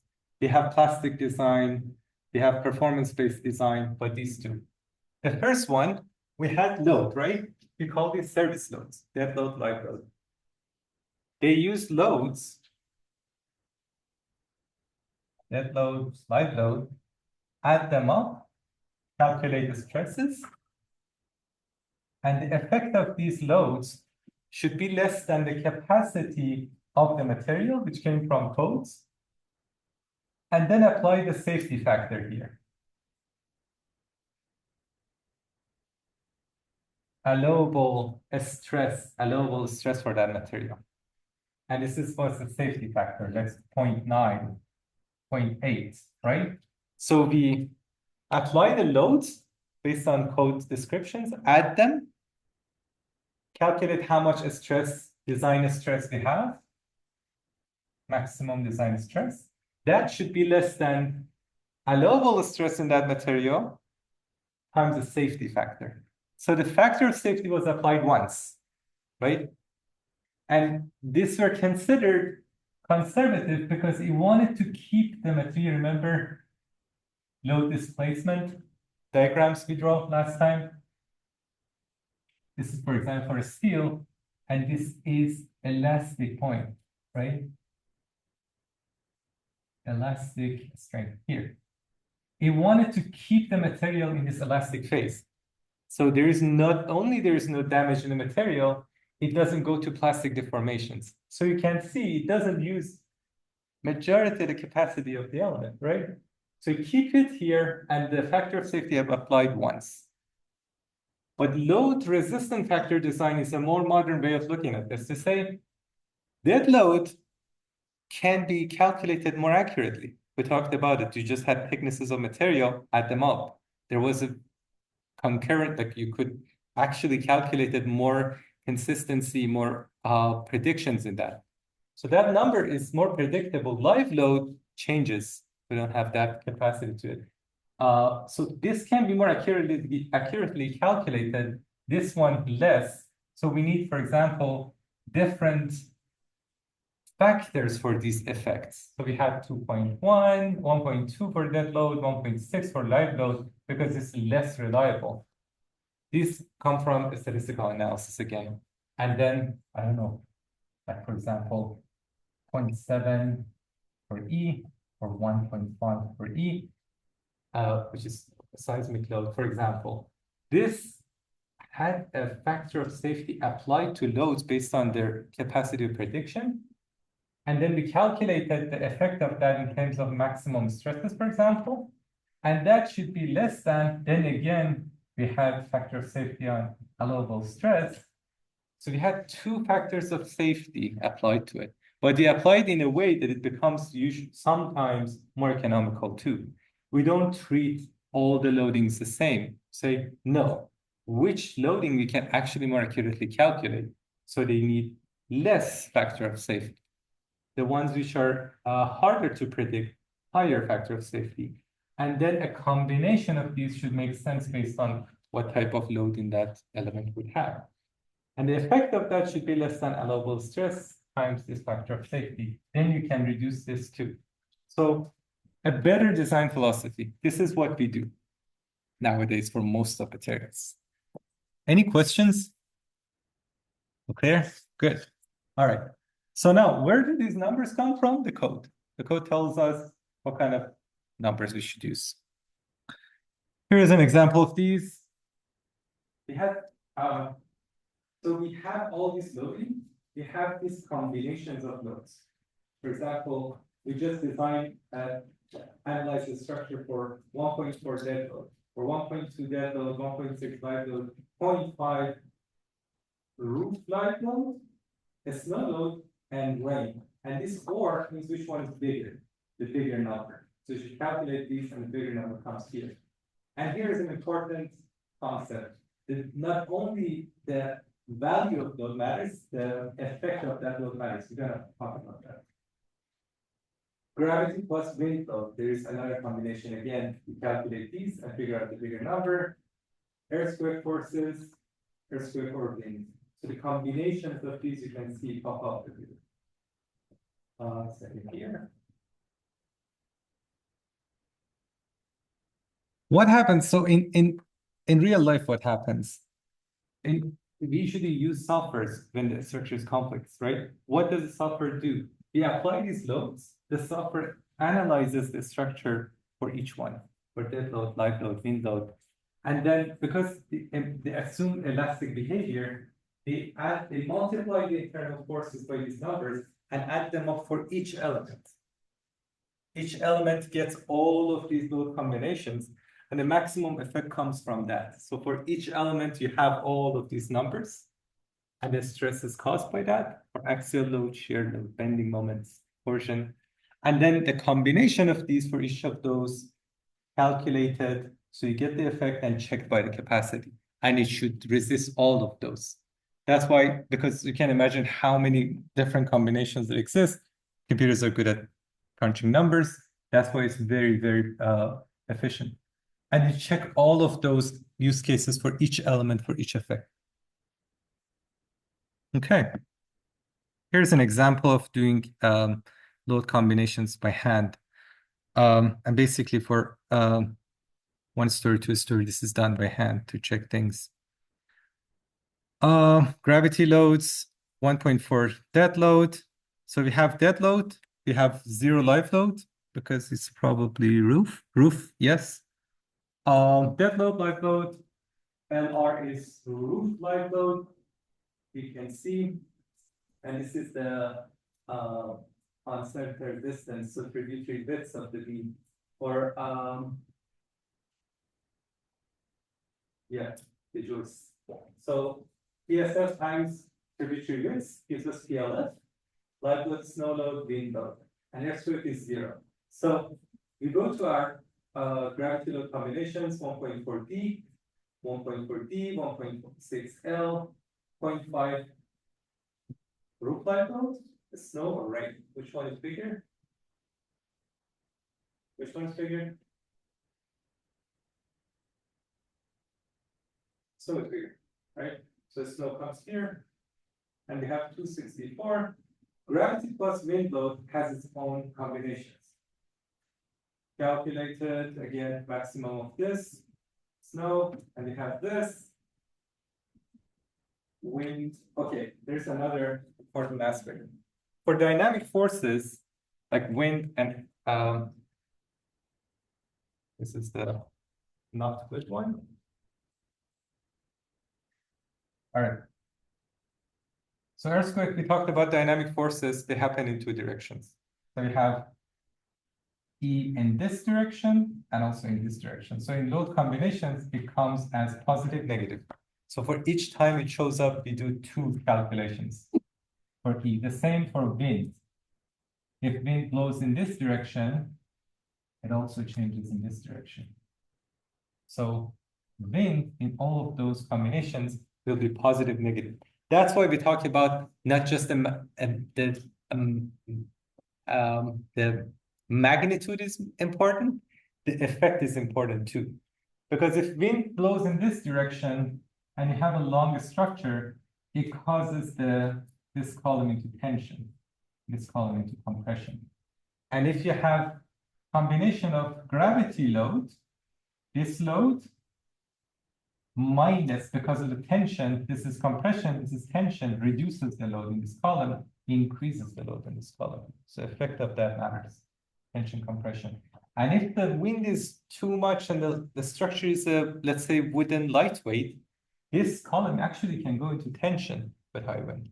And that's a critical condition that the foundation gets into tension, and that causes significant instability. It's a dangerous process. Sometimes for lighter structures, designing that for uplift is a critical condition. So that's why it's very important. It can fail because of uplift, overturn. So that's why, again, it's important. The effect is also important on the element. So we consider wind positive, negative, and seismic positive, negative in all of these load combinations, as you can see here.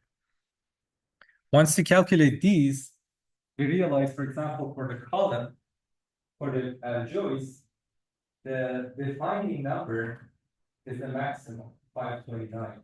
Comparing these, you see, for example, the number is 5 times 4 times, almost 1.5 times plus. So those combinations is important because the maximum can be significantly higher in each case for each element. Any questions?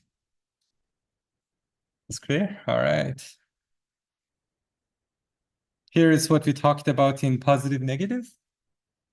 And this is the table of calculations for this column.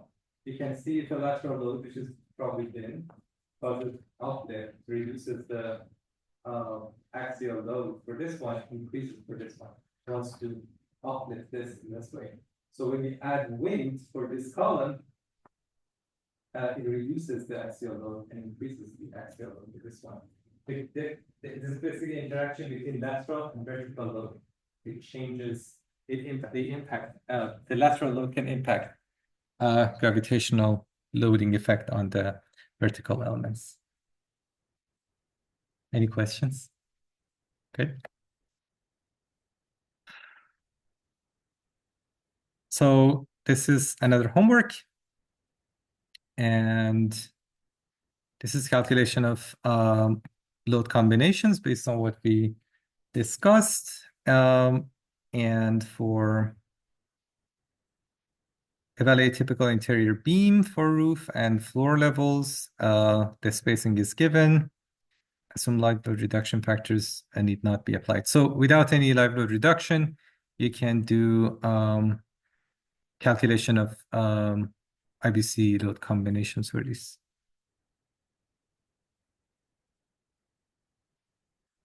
This also is online, and you can fill it online, so you don't have to write this.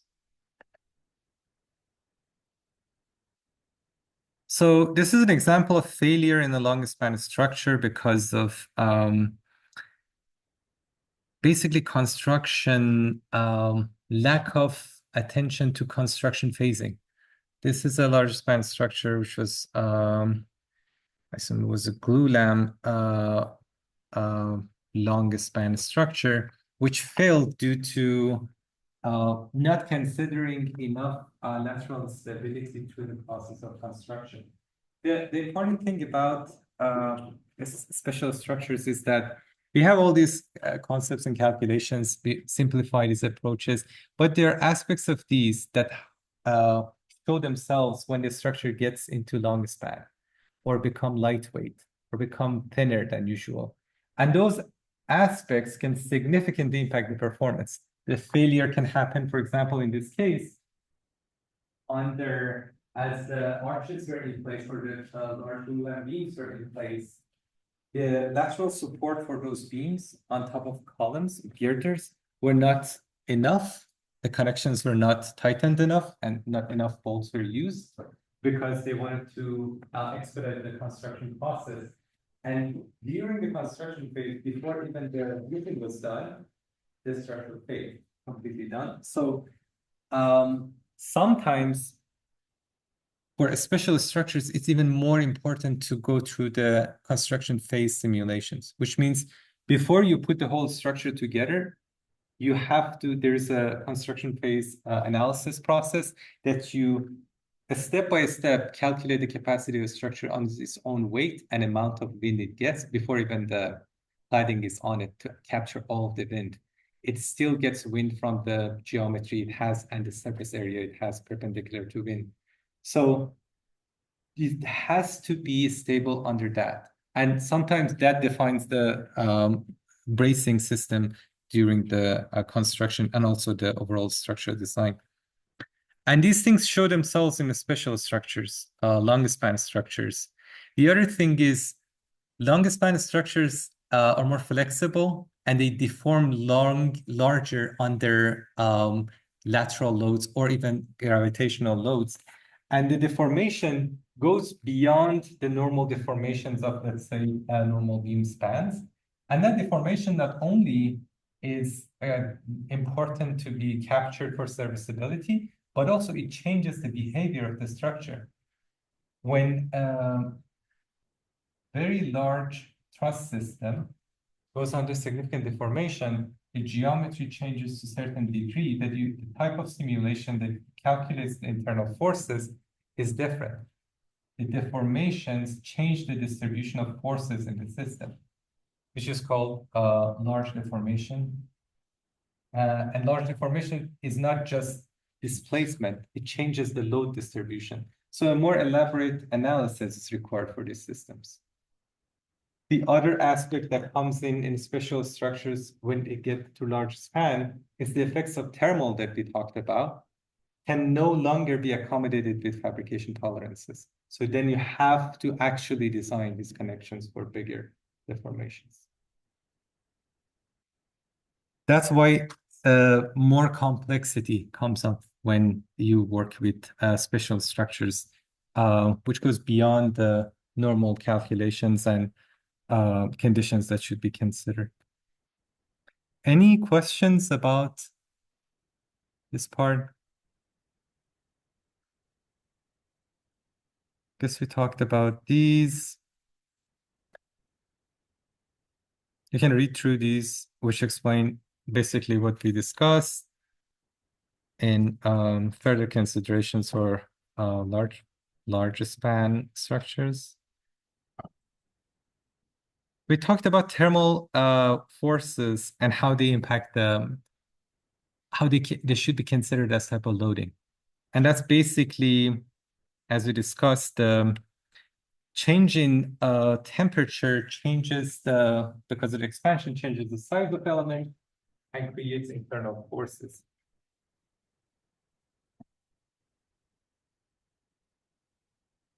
So for example, this is a beam, you heat it up, axial forces are created in this. So imagine you have a beam, which is a thin shell. It's a thin plate. Because of this thermal stresses, this can buckle without any changes. Just heating this up, and the sheet can buckle. So expand in the larger span structures, this can significantly change because of the accumulative aspect of this expansion. This can go beyond the calculate the fabrication tolerances. So you have to accommodate for that in your design. Otherwise, significant loads can emerge. How to calculate it? We have coefficient of thermal expansion, alpha, times how much variation in temperature we have based on the location the structure is in, the size of the element. So the bigger, the accumulates bigger, right? So that gives you the deformation caused by variation in temperature. And this should be accommodated in your system, whether by accommodating movement or accommodating movement in the connections, slotted bolts and things like this, depending on what type of system you're using. We have this coefficient of thermal expansion for wood, glass, concrete, cast iron, steel. You can see for wood, it's 3 times 10 to the power of -6. And down there for aluminum, it's 12.8. So 4.3 times, 4 point something times bigger. So which means that if you have a beam from wood, or if you have a beam from aluminum, somehow built together in terms of structure or cladding, you have to accommodate for that changes in their behavior. For the same amount of change in temperature, the other one changes dimension 3 times, 4 times. So you can see how it becomes important in terms of connection of different materials together.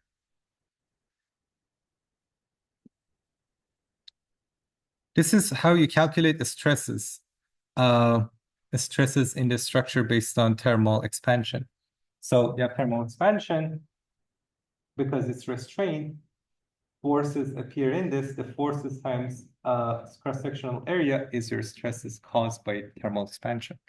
And you can calculate that based on coefficients of thermal expansion times changes in temperature times modulus of elasticity. Here is the effect you can see, for example, in a truss system, in an arch, and in a multi-story frame. You can see if the truss system, let's say it's a bridge, 200 feet, as it expands in summer, let's say we put it on in spring, and in summertime, it gets into, let's say, 40, 50 degree changes. So delta T is, let's say, 50 degrees. And because of its weight, it moves. So it's on the roller, no residual stresses arise in this. But imagine you have an arch. Remember from static, I'm not talking about arches, but arches are not stable if you put a roller. Arches have horizontal truss, right? So you need to have that restraint with both sides. And arches, because of the cladding, get heat up, and if it's not insulated, if it's not designed for this, you will have movement up and down. So as it gets contracts, it goes down, expands, goes up, right? So this movement causes temperature, residual stresses in the structure, initially after that. It's an interesting case in multi-story, which does not have insulation on the sides. The columns on the sides want to become bigger, but the columns inside are ventilated, like they have AC conditioning, and they're not changing their dimensions. So you can see if it's a large higher structure, this change can be significant. And because of that, we have residual stresses in the building. Or the difference in the height of the cladding, which is aluminum, or a structure which is concrete, for example, causes residual stresses in the connections of those two materials. Any questions? Oh, good. All right. Here's an example of this. That truss, it's made of steel. steel bridge. So we have alpha times L. So alpha is inch per degrees of Fahrenheit. Make sure that you keep consistent units. This is the Spanish 300 times 12, so it becomes inches. And this is delta T, changes in temperature. And it gives you 0.7 inch. You see that it's not that much, but if it's restrained that much, causes significant stress level. So we calculate this level, excuse me, alpha delta T times measures elasticity, we see that 0.7 inch equals 5 kips as stress in the cord of your truss, which is significant. So you can see a small deformations, but because of the high modulus of elasticity, significant force buildup, right? Okay, so quickly, this is an example of this in a special structure. This is a research project that I'm working on, and it's basically a new way of building glass structures, glass block systems. And these are a kind of innovative geometry of glass blocks that they integrate together and are connected by different types of adhesives. And glass is brittle material, which means that compared to steel that deforms and fails, glass doesn't fail that way. Glass fails based on the defects on the surface, because which happens during the fabrication process. So a beam, for example, out of glass might not fail in the maximum location of stress, but where the defects are, and usually fail where the connections are, and also distribution of defects in the system. Which was something was interesting about this as we were testing a structural testing. Yeah, I forgot to put that slide in here. But basically, we were doing testing on these, creating beams out of this and doing structural testing on the load cell. And we were figuring out what type of adhesives we use that distributes the stresses between the blocks. We were testing different types of adhesives at the same time too, to figure out which ones would accommodate for, let's say, expansion of these in summer. This is to build a full-scale pavilion. And as we were testing to accommodate how to apply that, where to apply that in the wall systems, we had different materials with these different types of epoxies sitting on table. And one of the samples, and these are samples which take significantly high amount of load, one of the samples just broke on its own. And we realized there is another layer of complications in this. And that's not only we should design this for how to accommodate expansions in summer, for example, with a wall joint, but your aspect was given the adhesive itself as it shrinks, it puts the surface of the glass into tension. And because of the minor flaws in that surfaces, they can just break on their own. So something that take a lot of pressure under load can just break because of how you didn't accommodate for the shrinkage in the connection between them. And similar thing can happen in CMU wall systems. So this is things that you realize as you work with different materials, different things that might not seem obvious come out as design considerations. Thermal effects, shrinkage effects, and things like this. Here is here's an example of having a concrete structure and is it aluminum? Basically is calculating the differential changes in cladding and the structure.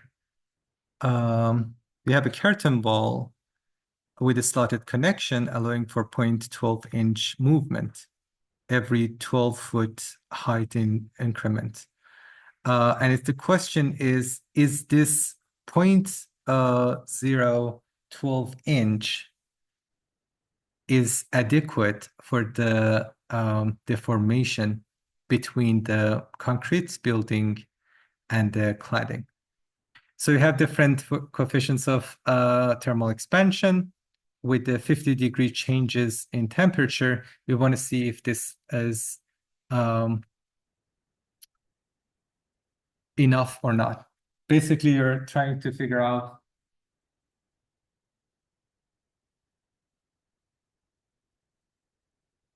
if this distance is concrete, it has a lower coefficients of thermal expansion. So for similar changes in temperature, it has less deformations. But the cladding, which is metal or aluminum or any other material, has different coefficients of expansion with the same changes in temperature. That difference should be accommodated by a slot that is defined, that is designed in the connection. And that's this one. So you calculate those two numbers, and their difference should be less than that slot. Otherwise, it will put that connection into stress. Is that clear? Okay. Here is an in-class problem. We have 90-degree change in temperature, and we want to see if steel columns exposed on two sides will change the slope of the roof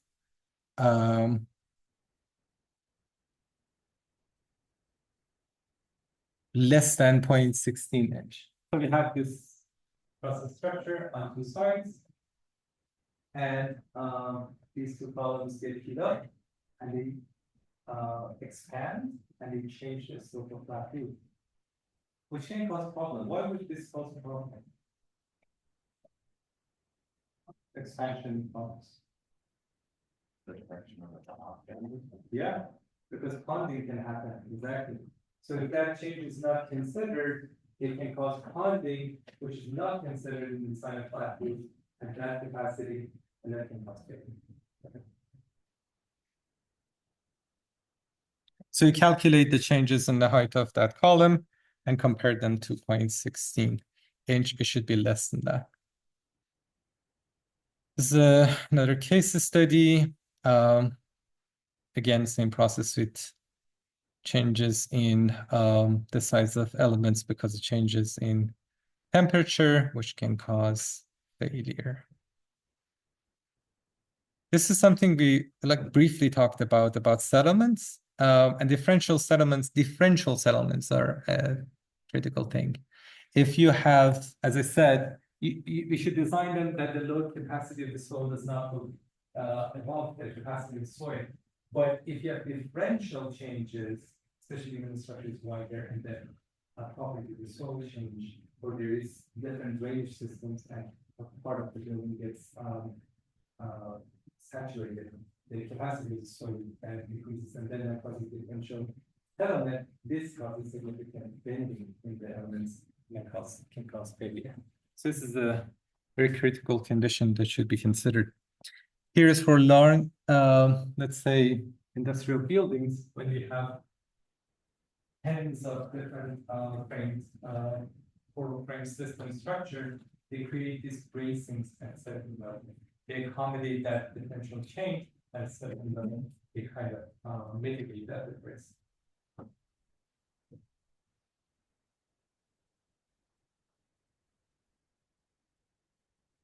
All right. Are you ready? The energy level is pretty low, huh? Let's do this. Ready? All right. Dead loads can be most easily be estimated compared to other load conditions. True, right? Live loads are always the same in a building. False. They have different type of occupancy. An increase in the snow load can result from yeah, what is it called? Yeah, it's a name there. You're right, but there is a term. What's the S? Yeah.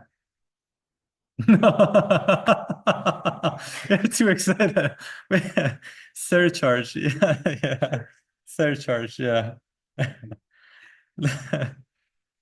Live load reductions are dependent on tributary area and the number of floors supported by a member.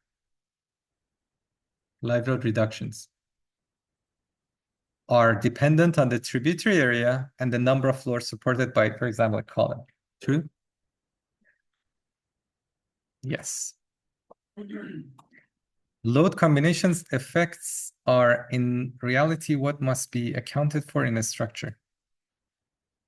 Load combination effects are in reality what must be considered. Oh yeah, okay. What is the answer to this?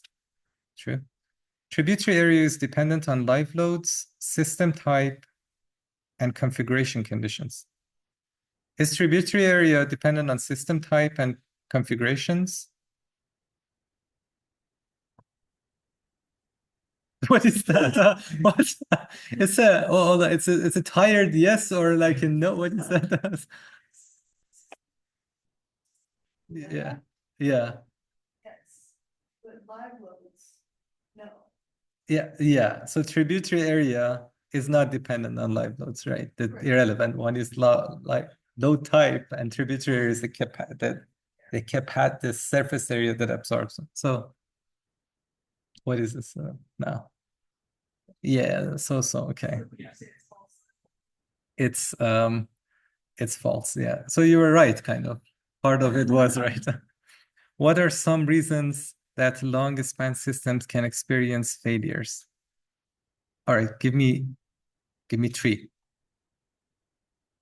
Do say it.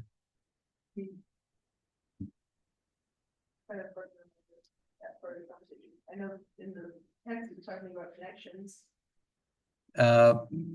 Connections are important, more important. And you actually, actually I didn't say that, but that's an important aspect. Yeah. Lack of redundancy. Are you reading from something?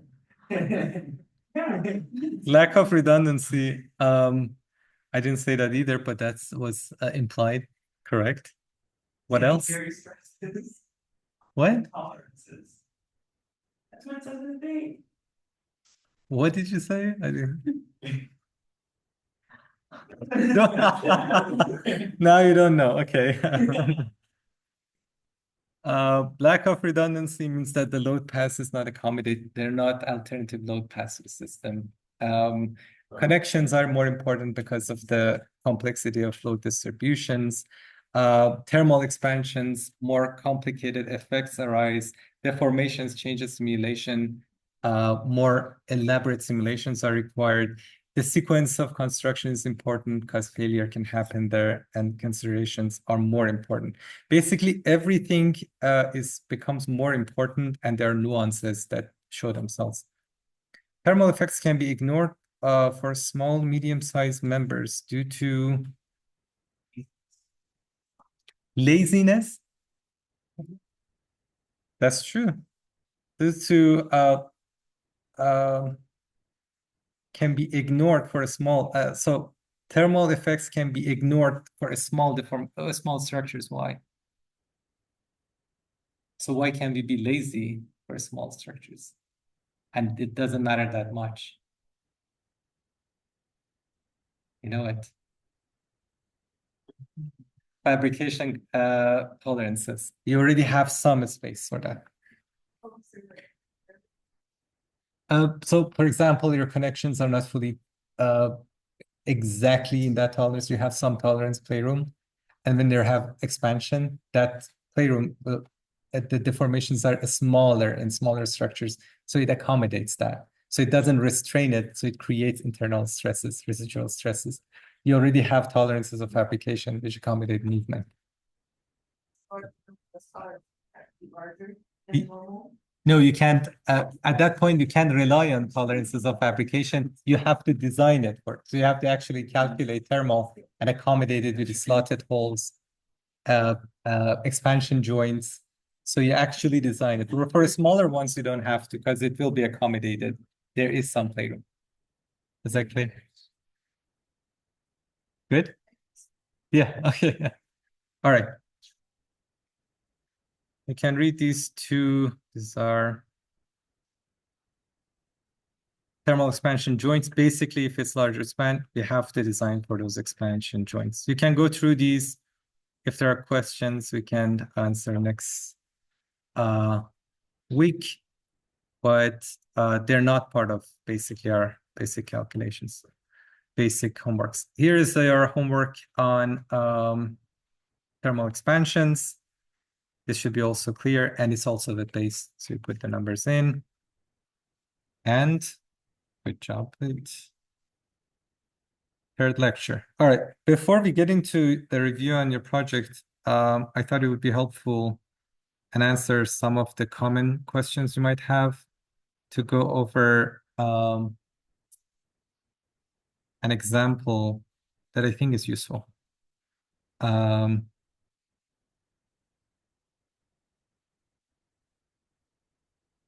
So in case there are, it kind of clarifies what I expect you guys to think about in your project. All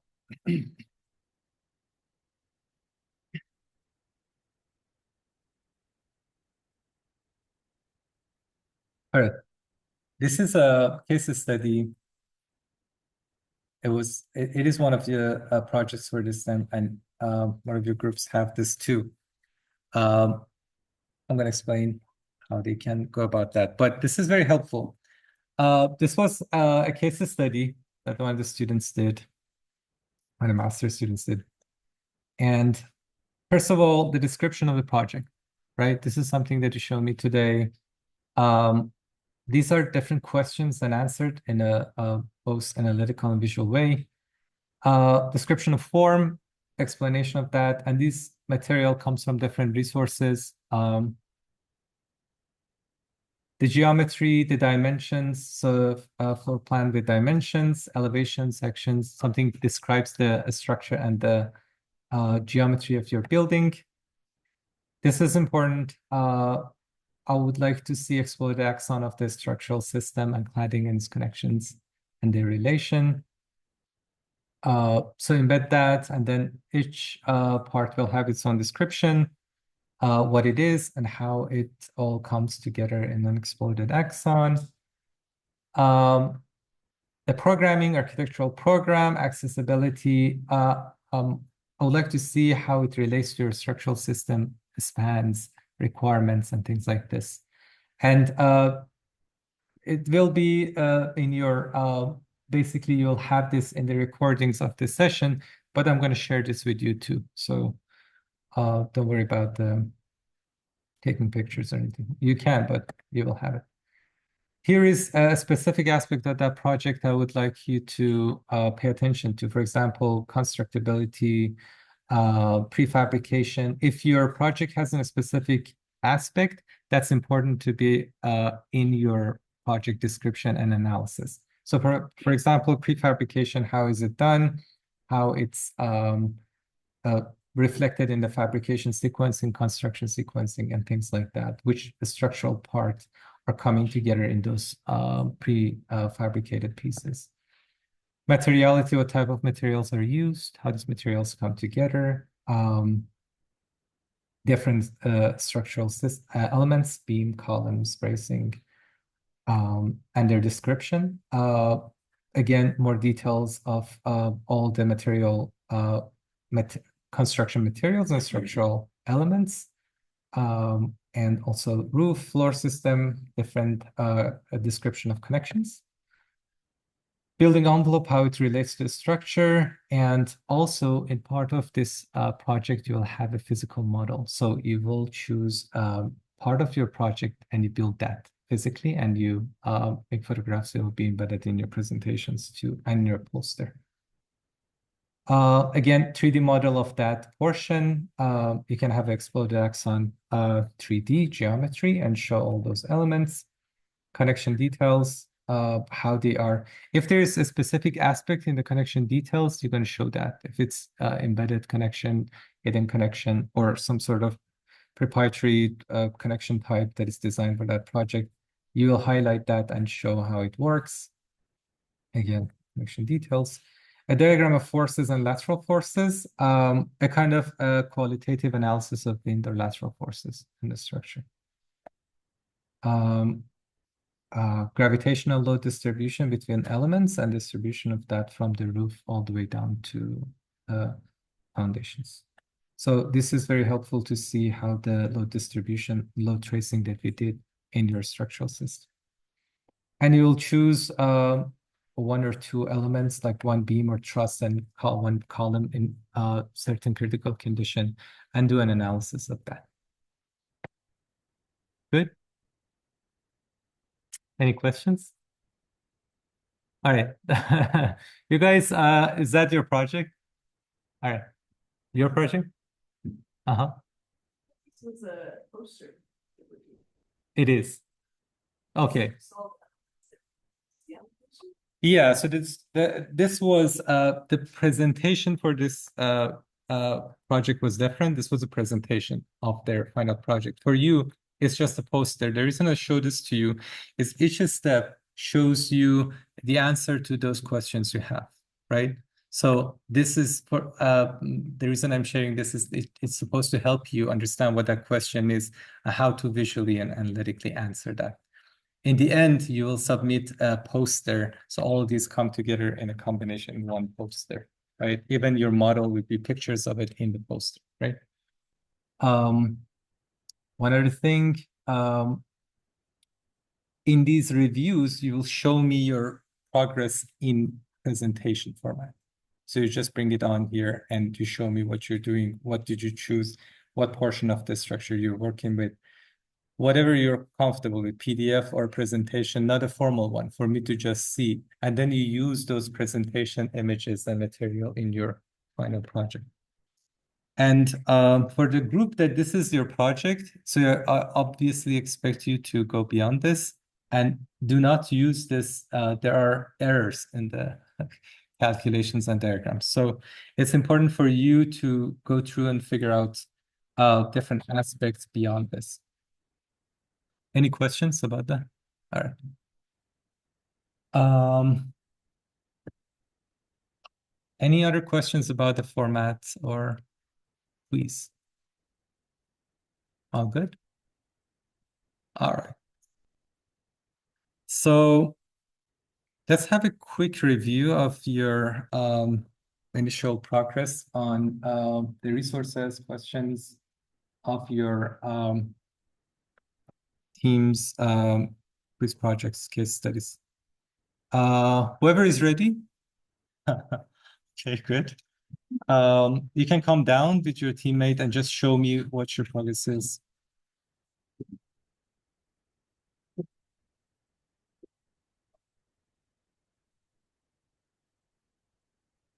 You can just sit here for a minute. You ready? Yeah. All right. Just go over it. First, we are yeah, from this okay. Okay. All right. What kind of building is it? The residential building, and it is, using the existing facade. Mhm. And then add on to that.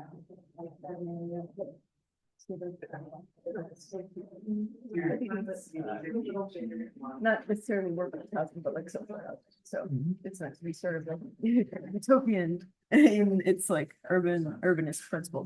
That's the basic gist of the project. Okay. It's made out of wood construction, Structure is wood.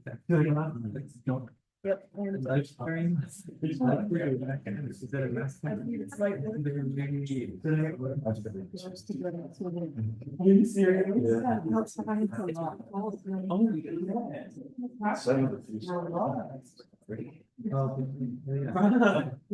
Yeah. And I can call you back. All right. Yeah, let you know if you're bad. So there is that you took. I like to bring so. Yeah, I think it's just you. Think about it. Maybe. I had breakfast this morning. I haven't had time to shower. But I don't think there's.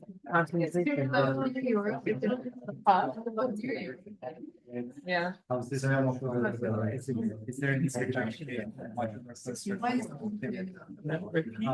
Probably no. I'm sure there's like How do you do it? There was already. Yeah.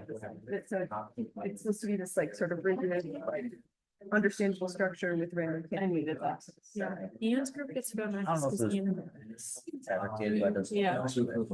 Figured. I see. Yeah. Yeah, that's a good aspect. Just take out one of those and show how. Is the structure the same? I'll give you $100. No, I wouldn't even do that. How would you find that? Do you have any idea? If I my what? I'd like to go out. If you're gonna shake your ass, I'm gonna be there to have it shake on me. And then vice versa, reciprocate that. I'll be there too. Okay, no, you're gonna bring your new gal. What's your name? Victoria? Veronica? Victoria. Seems to be some. I knew it was a V. Similarity with the ones that I can't really bought the ground floors, like there is something going on. And He's such a freaking loser. Like, I just got mad again thinking about it. I know. No. Remember when I got really nervous during finals? What did you say about Ian? Find a company that the architecture. I don't know what Lexi was saying about Ian. Playground. Oh, yeah. You're like. It's gone. Ian, it's gone. Those are just. I lost all the weight and it's my ass is just 10 different. gone. Find that. Non-existent No, no, anymore. there's no number. See, You yeah, can't when find I the played- number. What I'm saying, as much as you can. think of those things. The one thing I don't. No, I lost weight every like. Dude, I was a weight 34. These are a 29 and they're like so good. I literally lost 5 inches off my. The final grade for that portion is rated, we're going as. I love how Sam thinks I literally raised my hand first. Yeah, Ian has practice. He has to go. Constantly change it. So now I gave you this. We can't be waiting. I raised my hand first. Ian has practice. Where's your group? The whole. Just James. You We're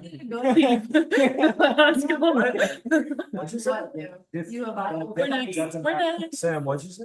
And I raised my hand. Oh, and I'm on camera. You did raise your hand. Ian has practice. Right. Yeah, Ian has Hold on. practice. See, I need to, before this chaos, you're next because you raised hand. Who is next? He has practice at 9. We have to go. We have practice. I'll allow it. Yeah. Sorry about that. We have the priority. But you'll be next. Thank you. You can scroll. Yeah.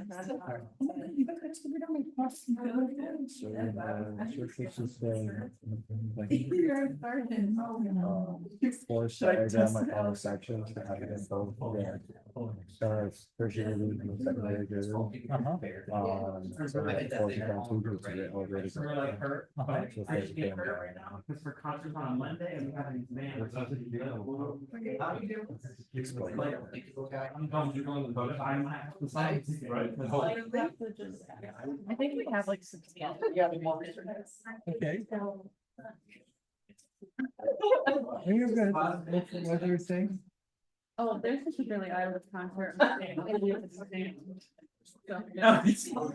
Worried about it. That's what we were talking about. Really, Eilish concert on the exam? Yeah. And a we covered freaking movement. It's so annoying. On Monday. Yeah, contact her. Yeah. Put this car on. Alright, so you already know the project, you have the, is there a particular, so you should be good in terms of. What is, you got a specific question? Didn't you have a question? Well, I just didn't know if I answered. I just didn't know if I answered this question right. I just didn't know like the extent of like what it was asking. Dude, I feel like you went out. Are you kidding? Okay, this is just for you to start, this is good. What I want for you to answer is not an accurate answer to these. Is to create a career development project, these are just steps to get there. You talk about your materials in relation to light with the building and with showing coherent with the other material and poster with Okay. those steps we have. I'm not gonna like pinpoint, is this an accurate perspective? Yeah, Right? yeah, So as long as you know how to integrate the presentation, the poster, and the overall presentation of the subject, that's what. Is that clear? yeah. That makes sense. Go through these, figure out what portions you want to do, the physical model, and all the other steps. Reach out to me if you have questions on those. But as long as you have all this figured out by next week, you should be good to just do very good presentation. And I give you better feedback next week. Let me know. If you like. Good luck with training. Thank you. Thank you so much. Oh, Hi. how are you? No, you're all good. No, that's fine. So we grouped the Kansas School of Architecture design. And I'm actually really excited about it. I looked at the list pretty early. So I'll pick this one. It is, I was to the conference, there was a connection for those. And I was with these interconnected. Yeah. so amazing to us. We were trying to like research the most we could, but the website that we were finding didn't have a lot of information about the connection itself, but we kind of did our best to like figure it out with what we had. But something that I kind of wanted to talk about was James and I were like contemplating ways we could demonstrate the structure of the model. And we were wondering if the model was like more based on like the actual structure itself or like showing the facades and the mechanical, because like MEP was on the list of what you wanted to see Yeah. for the model, but like, would you want us to like 3D print like HVAC and plumbing and things like that, or like how do you recommend we like? No, for this, I don't think so. So for the specifically, I want to need to show you how MVP is, if MVP is integrated into this. I want to see that as part of the presentation and make this thing. But for a model, I would like to see a physical model portion of this. How is the CLT floors transferring load into the core in the middle, and if the facade is located, how the connections are, and how they came up with these connection piece. I don't want you to go Japanese carpentry. I just want you to see the general construction system portion of this. Right, so that's what kind of we were talking about, is we would have a model that looks more like this image here. But more simple. I was gonna also like omit the staircase, and then James and I decided that we would do like a fourth of this entirely. So we would do like a section here and then 3 bays into that side, and then have like all the connections and like the different bay types, like going up and down through all the floors. Perfect. Yeah, that's great. So Yeah. then we're good with that, James. Yeah. Do you have any other questions, or what else would you No. Other than that, we've been, this is our document where we are answering questions, the research questions specifically. And down here we have a bibliography. Great. Alright, there is something, if you're just, you want to look into the structures more, looking into the structural stuff. It's the. Those were the engineers, right? These are the engineers and they do. Yeah, but that's on the- No, see if we can find information about that, but they have a lot of. Publications on the connection. And it's has something next. Okay. So this should be good. The portion for fabrication for physical models is great to do. And then I have GA, like. I want you to. Explore LCA, Distribution, So the facade working again, is it working? Have they done any integration to lighting, things like that? They have this amazing style of stairs going up, it's that, has that supported, things like that. Find the interesting part in the project and highlight that in the post. Okay. Okay. All right. When you say the lighting MEP integrated with the structure, I guess what do you mean by that? So for the lighting, is the facade designed to filter light in a certain area? Is the interior lighting integrated into the floor slabs or the? I think it is. And same way, so the facade, is that working environmentally or not? Yeah. I don't know. I haven't seen that part. I want to see if there is interesting part about that. Those are the parts of how they can be represented. This is when I see, oh, this project has this aspect and this. Gotcha. So these questions are open-ended for you to find perfect examples of your project.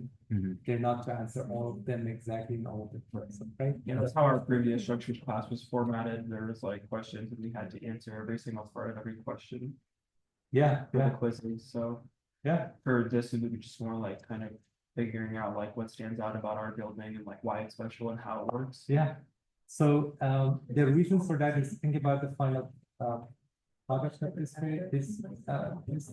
a poster that describes this project. For your project, the structural system is very innovative. I want to see how that works, how it's done, and this studies more around that. If there is something environmental, apart from material integrated into it, showcase that. There's a lot that I don't know about this project. Yeah, definitely an explorer axon would be like super helpful for the, Those are things I expect to see for everybody. yeah. Which part of it you highlight? Like, for example, we said this corner, I'm gonna build as a physical model. While you're doing that, you're gonna show an interesting construction or a structural aspect of it from that piece. Yeah. Or no, a person might decide, my project is quite simple, I'm gonna do a very simple bay, but I'm gonna show how it's integrated environmental to it by a 3D printed airflow or something. Do some lighting on the facade that shows the shade. Those are the aspects that are specific to the projects. Exploded axon, elevation, sections, partially project to showcase as an ordinary project. Yeah. Like you show me that aspect that highlights this specific Yeah. project. Something that I struggled to find was like floor plans because the building itself isn't existing. It's like a rendering Yeah. and it's not like done yet. Hasn't gone through CDs. Yeah. Does Big show floor plans? Or did you go to Big website? I haven't seen any floor plans on the website. Yeah, if it's not built, we usually don't share. It's like, You have to think, okay, it's not sure, this is the content. Yeah, those are the, Cool. those are the like diagrams, which we can. I mean, Yeah, it doesn't simply show the. figure out structure. we were thinking of doing like 2x2 inch bays and then like if you count total of 6 floors, it would be like a foot by a foot. Well, if we did the entire thing, Uh-huh. but because there's six, like. You do that's on you to decide, you can't do that too. If it's, you decide. Because like, that's what I was asking is because there's no like floor plan, we can't scale it properly. We were just thinking of doing like 2x2 inch bays and having a model that would be like a foot tall. You can actually, if you do that like nicely, it'll be nice. Yeah. Structure for Yeah. you. Okay. But I understand what you say. Yeah. You don't have to study the floor plans if they don't exist, but you study the program based on the diagrams, you know? And the structure is very simple. You don't have to show the interiors, like there's no columns starting, but I saw, but show how the facade is working with the core. And then we sitting and thinking that, yeah, right? So focus on what exists and what is interesting. Yeah. Okay. Thank you. Perfect. Yeah, sure. I appreciate it. Have a Let good me know one. if you have questions, I answer questions. Okay, sounds good. Thank you so much. Hey. So, we have the school in the Netherlands and it's basically. Bro, you're like dance Friday. Like, this guy's like. And then it's a. I knew you were pissed. Both want to take it back. Yeah. Yeah,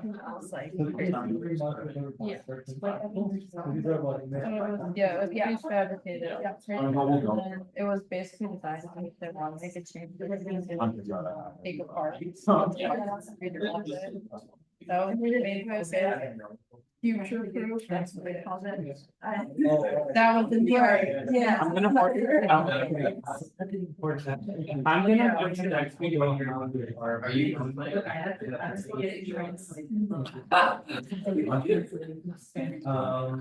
You didn't put me through what you put me through today, you did not.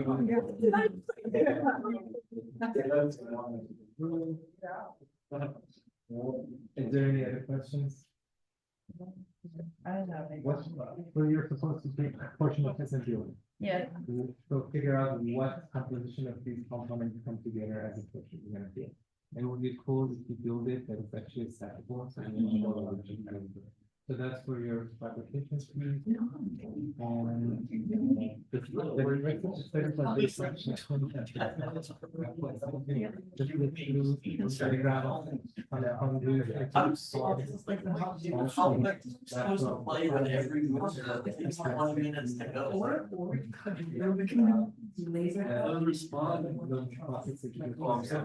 Oh, man.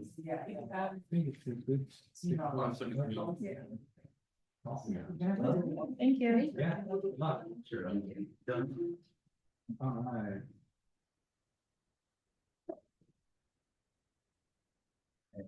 We have the inverted.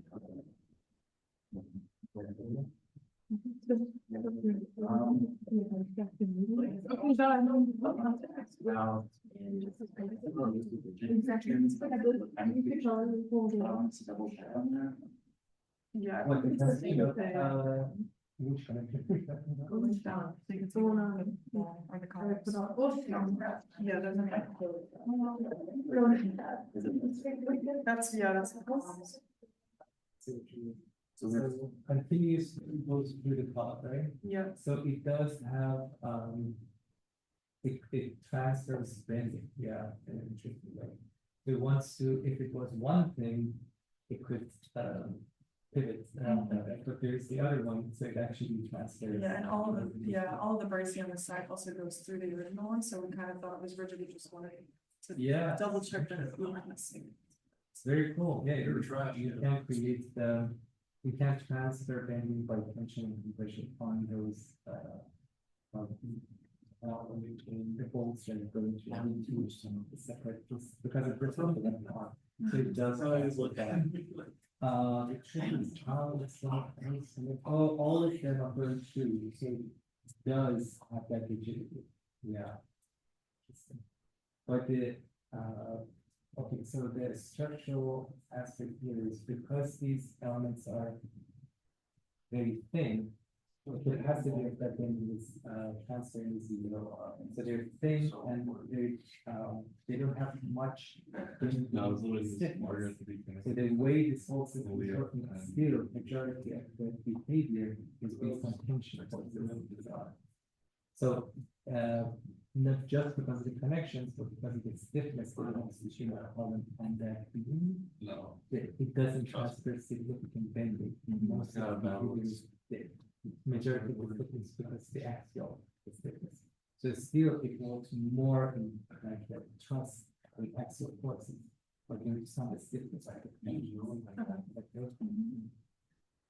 So the other aspects you study, so you have the just a truss, how is it connected to the you have a You scroll up quite a ways. The exterior, well, the exterior is gonna be the first photo on the other website, but I thought you were gonna. It's like an.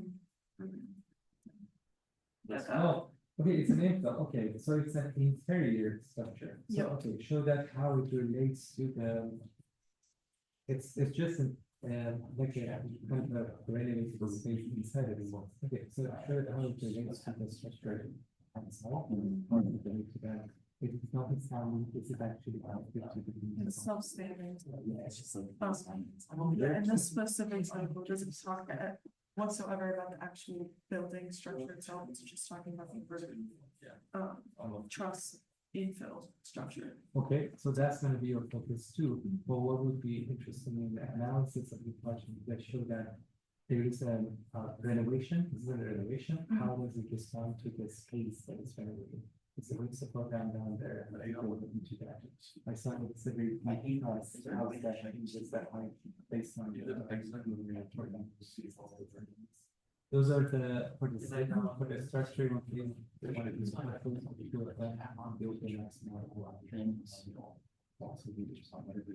So it can be a really tight, small model, not like the whole space, the whole. You don't have to, no, I Okay, can't it's just too- push, I wanna see what are you trying to highlight, the structural aspect of this truss and how it relates to those. And then, the other aspect is, if there's anything interesting in terms of lighting or how we change this thing, those are other questions that you highlight. The diagram for loading would be self-load for the trust to take and also the weight fixtures. Right? Is that good? Yeah, thank you. No. Yeah. That's just really good start document of it at the. It's this. Although in that pretty much like go up in L shape. That's the few. Just looking at it, the person that kind of figured after already talking, we fairly want to highlight, kind of this. Each space they call it, is because it's he stresses the top and then goes like frames just solve that to like ones that are symmetrical or asymmetrical because at least for the model, I was thinking I would just do like kind of this space right here, model that, see how that relates to the full frame that the trusses at the top. Yeah, that's good. So, kind of, you have a picture of Yeah. Yeah. So that's gonna look. Oh, okay, so it's very young space. Yeah, it's an exterior space, so that's part, yeah. Well, because the rest of the buildings, just regular steel columns, beams, So the building still is a secret building. Yeah. You have this. yeah. You definitely have to use this for physical model. For your study the building to, there's a building, still building. Yeah. It's related to the farm and those are the studies. Yeah, or not, the solutions. Maybe that's why it's for 20. I suppose it's even two.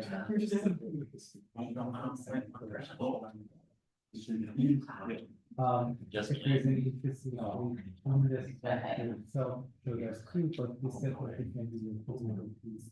Yeah. And we just build part of it, that's not to connect to. Yes. And then yeah. Okay. If there's an, I see that there is a solution on the side of the so that if there's any study on the website about how the designs can help them, there are environmental and Okay. But this is a very good question. You have access to cameras and everything? Yeah. All right.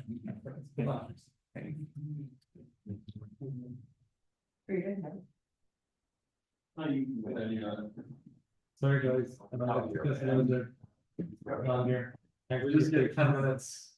Oh, makes less really great. Yeah, keep those and save it for the last. You might actually, like, you can have. Okay, I just wasn't sure if my thing was was more general or very specific, so I don't know like how detailed it's not. The first part, I mean, you know, we were having the building that was Yeah. both like industrial and office, so I ended Yeah. up splitting it up, and then I just mentioned that it's kind of hybrid. Because there's two different functions in the building. So I mentioned that the industrial side has two different sets of structural systems. And then the office just has a very traditional just beams and steel doors. Yeah. It's very flat. So then I went on to here. Like I said, I wasn't really sure how we like properly describing it. Like I talked about the gravity and the flow. I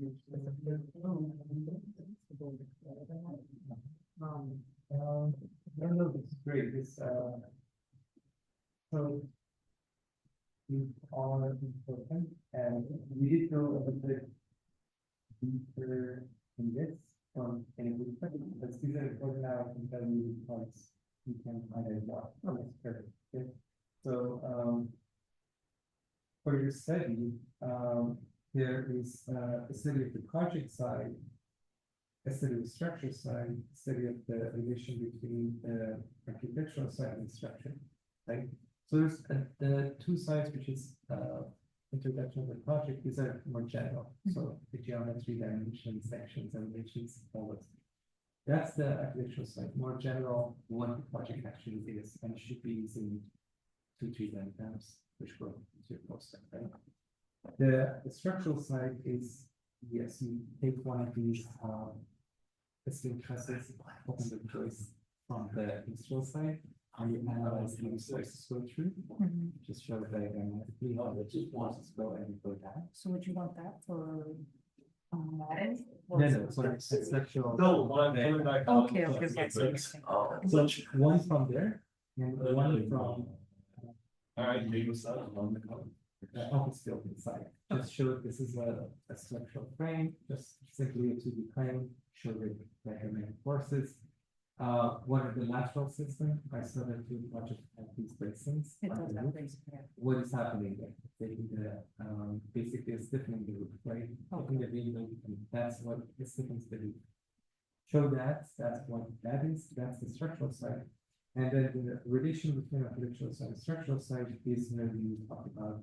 These are the spaces that you call, for example, industrial spaces where you have these parts, that's why trusses were used, so it's trusses are this much higher. Those are still general sense that it's there. And then the detail side is that the connection. Is how is this difference in the roof happen? You see the truss. And then if there is a connection to that where you use the structure. So when I talk about connection, we show how there is a connection. That multi-numbers go together. Okay. Or the same thing that we said here. So do you think I should remove these for this submission? No, keep this submission. I asked this for submission to see your progress. Oh, okay. Everything is good. I So should have like, I clarified could, this. can I go back later and see if I have to fix something? At the end, I look at your project progress, how much you responded to the progress at the end, and I'm gonna grade that. Yeah. I'm not gonna say, oh, she didn't figure it out in the first step. Okay, so because I I'm feel like gonna, I'm a little right now. I should have clarified that, Okay. but if somebody doesn't have this, I will not be able to give feedback, so in the end, I see that they didn't respond to something, and then that's when you lose, points for that. Do not change that, just reflect what I mentioned. I'm not gonna judge, I'm trying to help you, try to close. To get to it, okay, yeah. For next session, you will have a portion of this, a portion of your system that you want to use, so you have to keep an eye on that, decide if it's a. Other side, there is a mix of those, what are you gonna do physically to photograph and model? So do you want me to first design it here and then for the second submission, have it designed like in, like, is it not physical, like diagrammatically to show you and then I guess we'll make the decision? You model. Okay. You will build for the next, class you show, this is the part about the. This is the portion that's gonna be, they all add this, now. Okay, so no physical model for next week, that would be No, later on, that's but for it. next week, have it digitally. Yeah, so, or show it to me that this is what I'm gonna do, whether it's a physical, whether it's a digital model or a sketch. I wanna know, I wanna see what you will do. Okay. Do you think I should try to get a portion where, DX bracing at the roof, but also has the open web steel joists? Cause I feel like I kind of want to avoid the office just because the office is very Alright. basic. Do not do the office, just the, portion of your. Industrial, or I think it's industrial, workspace, that. Yeah. Just do that, that's option, that's your choice. Okay, it's just, I feel like we can get more information out of understanding the structure from that part than just the basic following. Yeah, Okay. yeah. Um, That sounds good. so another question I had is I wasn't sure if this was a little too similar to this. I felt like the questions were also similar in a sense, because it's also asking about the connections. Yeah, so these are really open-ended questions. I don't expect exact answers to these. These are just for me to read and see what you think and what directions. To try to understand what we're doing. Yeah, and then also what you're doing. Like focus more. So I'm gonna give you more directions on those. This is not, there is no specific answer that will change. Like, this is good. As long as you have studied those, and I can read through and figure out how much you studied, that's good. Okay, because for most of them, I kind of have a little bit more general. So not very, so it's still specific to my building, but it's more still general, because I wasn't sure how in depth we were supposed to go. And then I didn't know how much outside research I was supposed to do. So I did research on the systems to like understand the systems, but in terms of my actual, there's not outside resources other than the link. Okay, if there are not, the research site is figure out what resources exist to answer these questions as much as you can. If there is no resource on this, yes, that's what you speculate on. This is what I think is happening. Okay. One just suggestion, I think the engineering company that did the engineering, so they share their engineering work. Sometimes they share their work in some presentation formats, but they're for the projects to present it, and there are videos of it on YouTube or usually YouTube or on your website. But if there is no, I know some aspect of how it cannot be shared because of NDAs, and that's better. And that's part of it's supposed to especially know what's happening. But those three steps: architecture, structure, and configuration of architecture structure. Okay. All right, thank you so much. Great. Yeah. Good luck. I think I'm all set.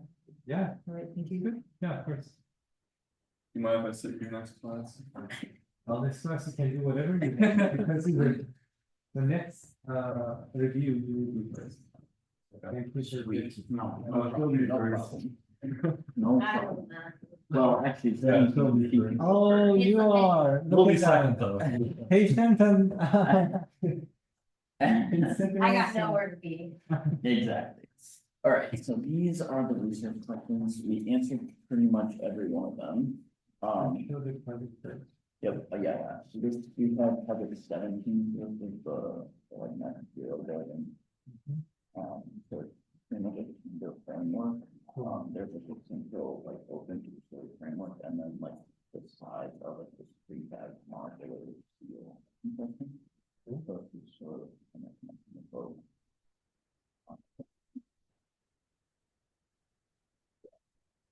Simple, beautiful place to be. The month in there and then, yeah,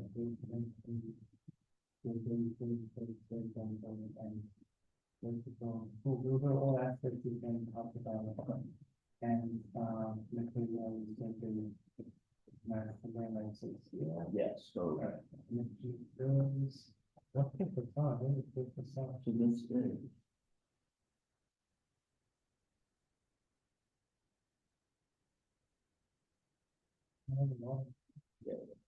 Oh, there's environmental aspects too, Yeah. so I think that's something cool to. Yeah. Definitely. Exactly, yeah. It's a good thing, just allocate. Okay, so now let's see. Very good. So it's. It's a huge job. Oh, wow, Yeah. that's perfect, so Yeah. that's, the environmental aspect of the material that we use. Yep. So that's something to, that can, do, I guess, this is great project. Yeah, yeah, we are. Diagram for forces, Yep. exactly, have a section showing the stone, lots of solid spacings are there, solid spaces. Sounds great, you have a lot of good material. Yep, one question we did have, we were kind of guesstimating on the connection types. Here, I don't know, they didn't really specify exactly what the connection they use. And when the answer, if we do it in both, like, or access to both, if you guys do that.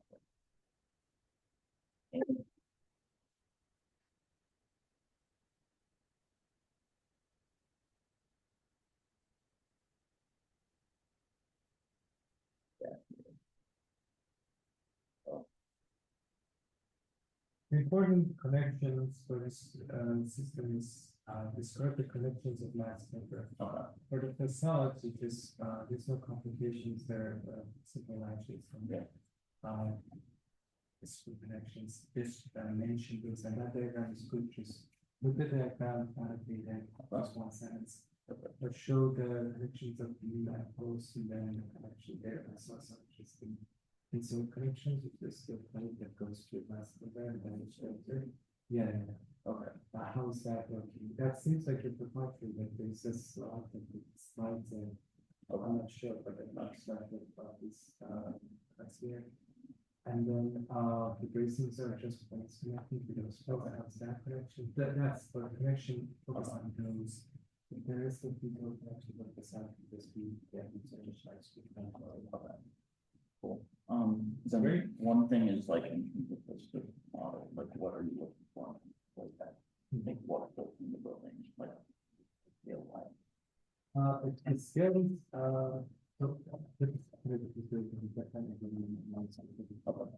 you are thinking about couple of inches and couple of inches, so this size. Yep. And this is not the whole building. Okay. Kind of masking the piece, maybe, or maybe masking the piece with some maybe to depend with the sun. Whatever you're comfortable with, it's easy for you to show or you want to show. So also with like infrastructure, some still one or so connection for the place on just mention, yes. And then that's all can be just simple basket leaving content. If you want to put that in. What I want to see is that you chose a portion, it can be one tenth of it, it's themselves for one plus of it, as we're talking about. One fourth, half of it, a third of it. The scales are very good that, just pick a piece. And build it out a nice model that you're gonna put that you will say, great balance. I'm assuming we can really kind of use that, so, But since it's wood, I was thinking about also, but it's how you really want to do it. All materials are acceptable as long as you show them. So, good. Good. Yep. Excellent. Well, we all. Oh, no. We did throw in sources at the end. I don't know if you wanted that or not. Yes. Okay, perfect. That's good. Sure. Everything, I'm gonna mention this later too, everything you put, images, everything should be.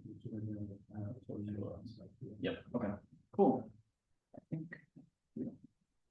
They answered a lot.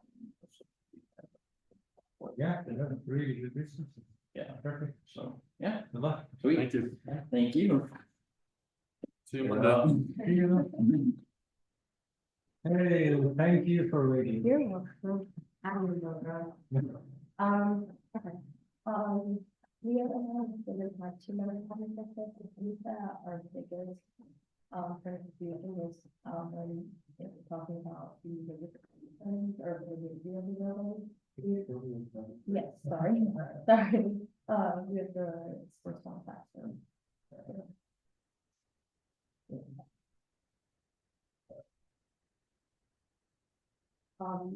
We were putting on the, where we were over the discussion, different material structure, the stand, but it never stayed with clearly as the sources that we had, and we used to email some also updated.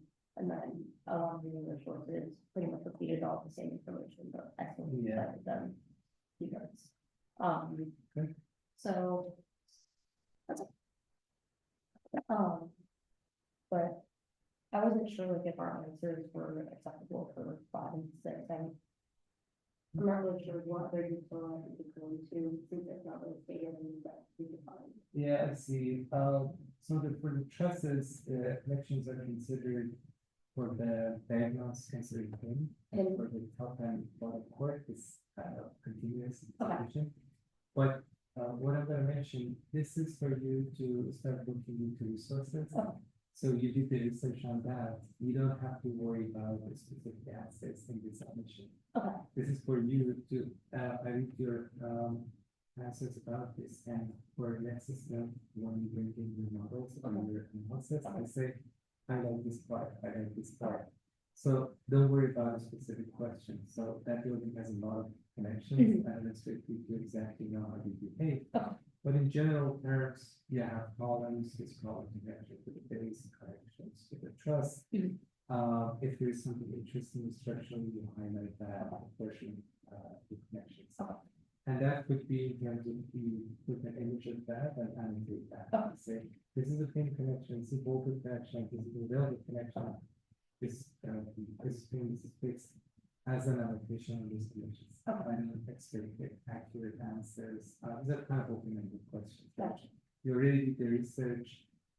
Here's your, next steps for, Monday. You're gonna have, you're gonna shoot this project, you're gonna go through this, the phases of these. And figure out which is applicable to a project, is your project, it seems like it has large span trusses. That's the highlight of the project. How are those trusses, what's the process of, construction, is there a construction phase, and explain that, put some images of construction, explain that. For the analysis part, put one of those trusses, some snow on it, show how this goes to foundation. For the legal that there's a facade, this is fully, what is the facade material?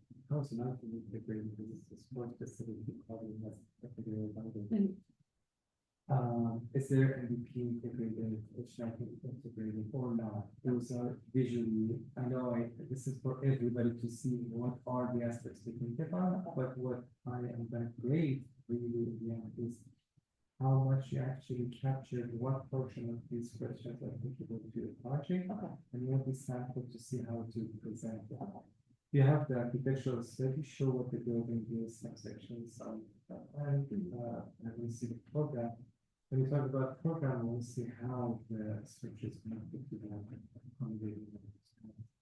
For the structural side, it will maybe a total truss and column, or if there are other aspects, show the load distribution.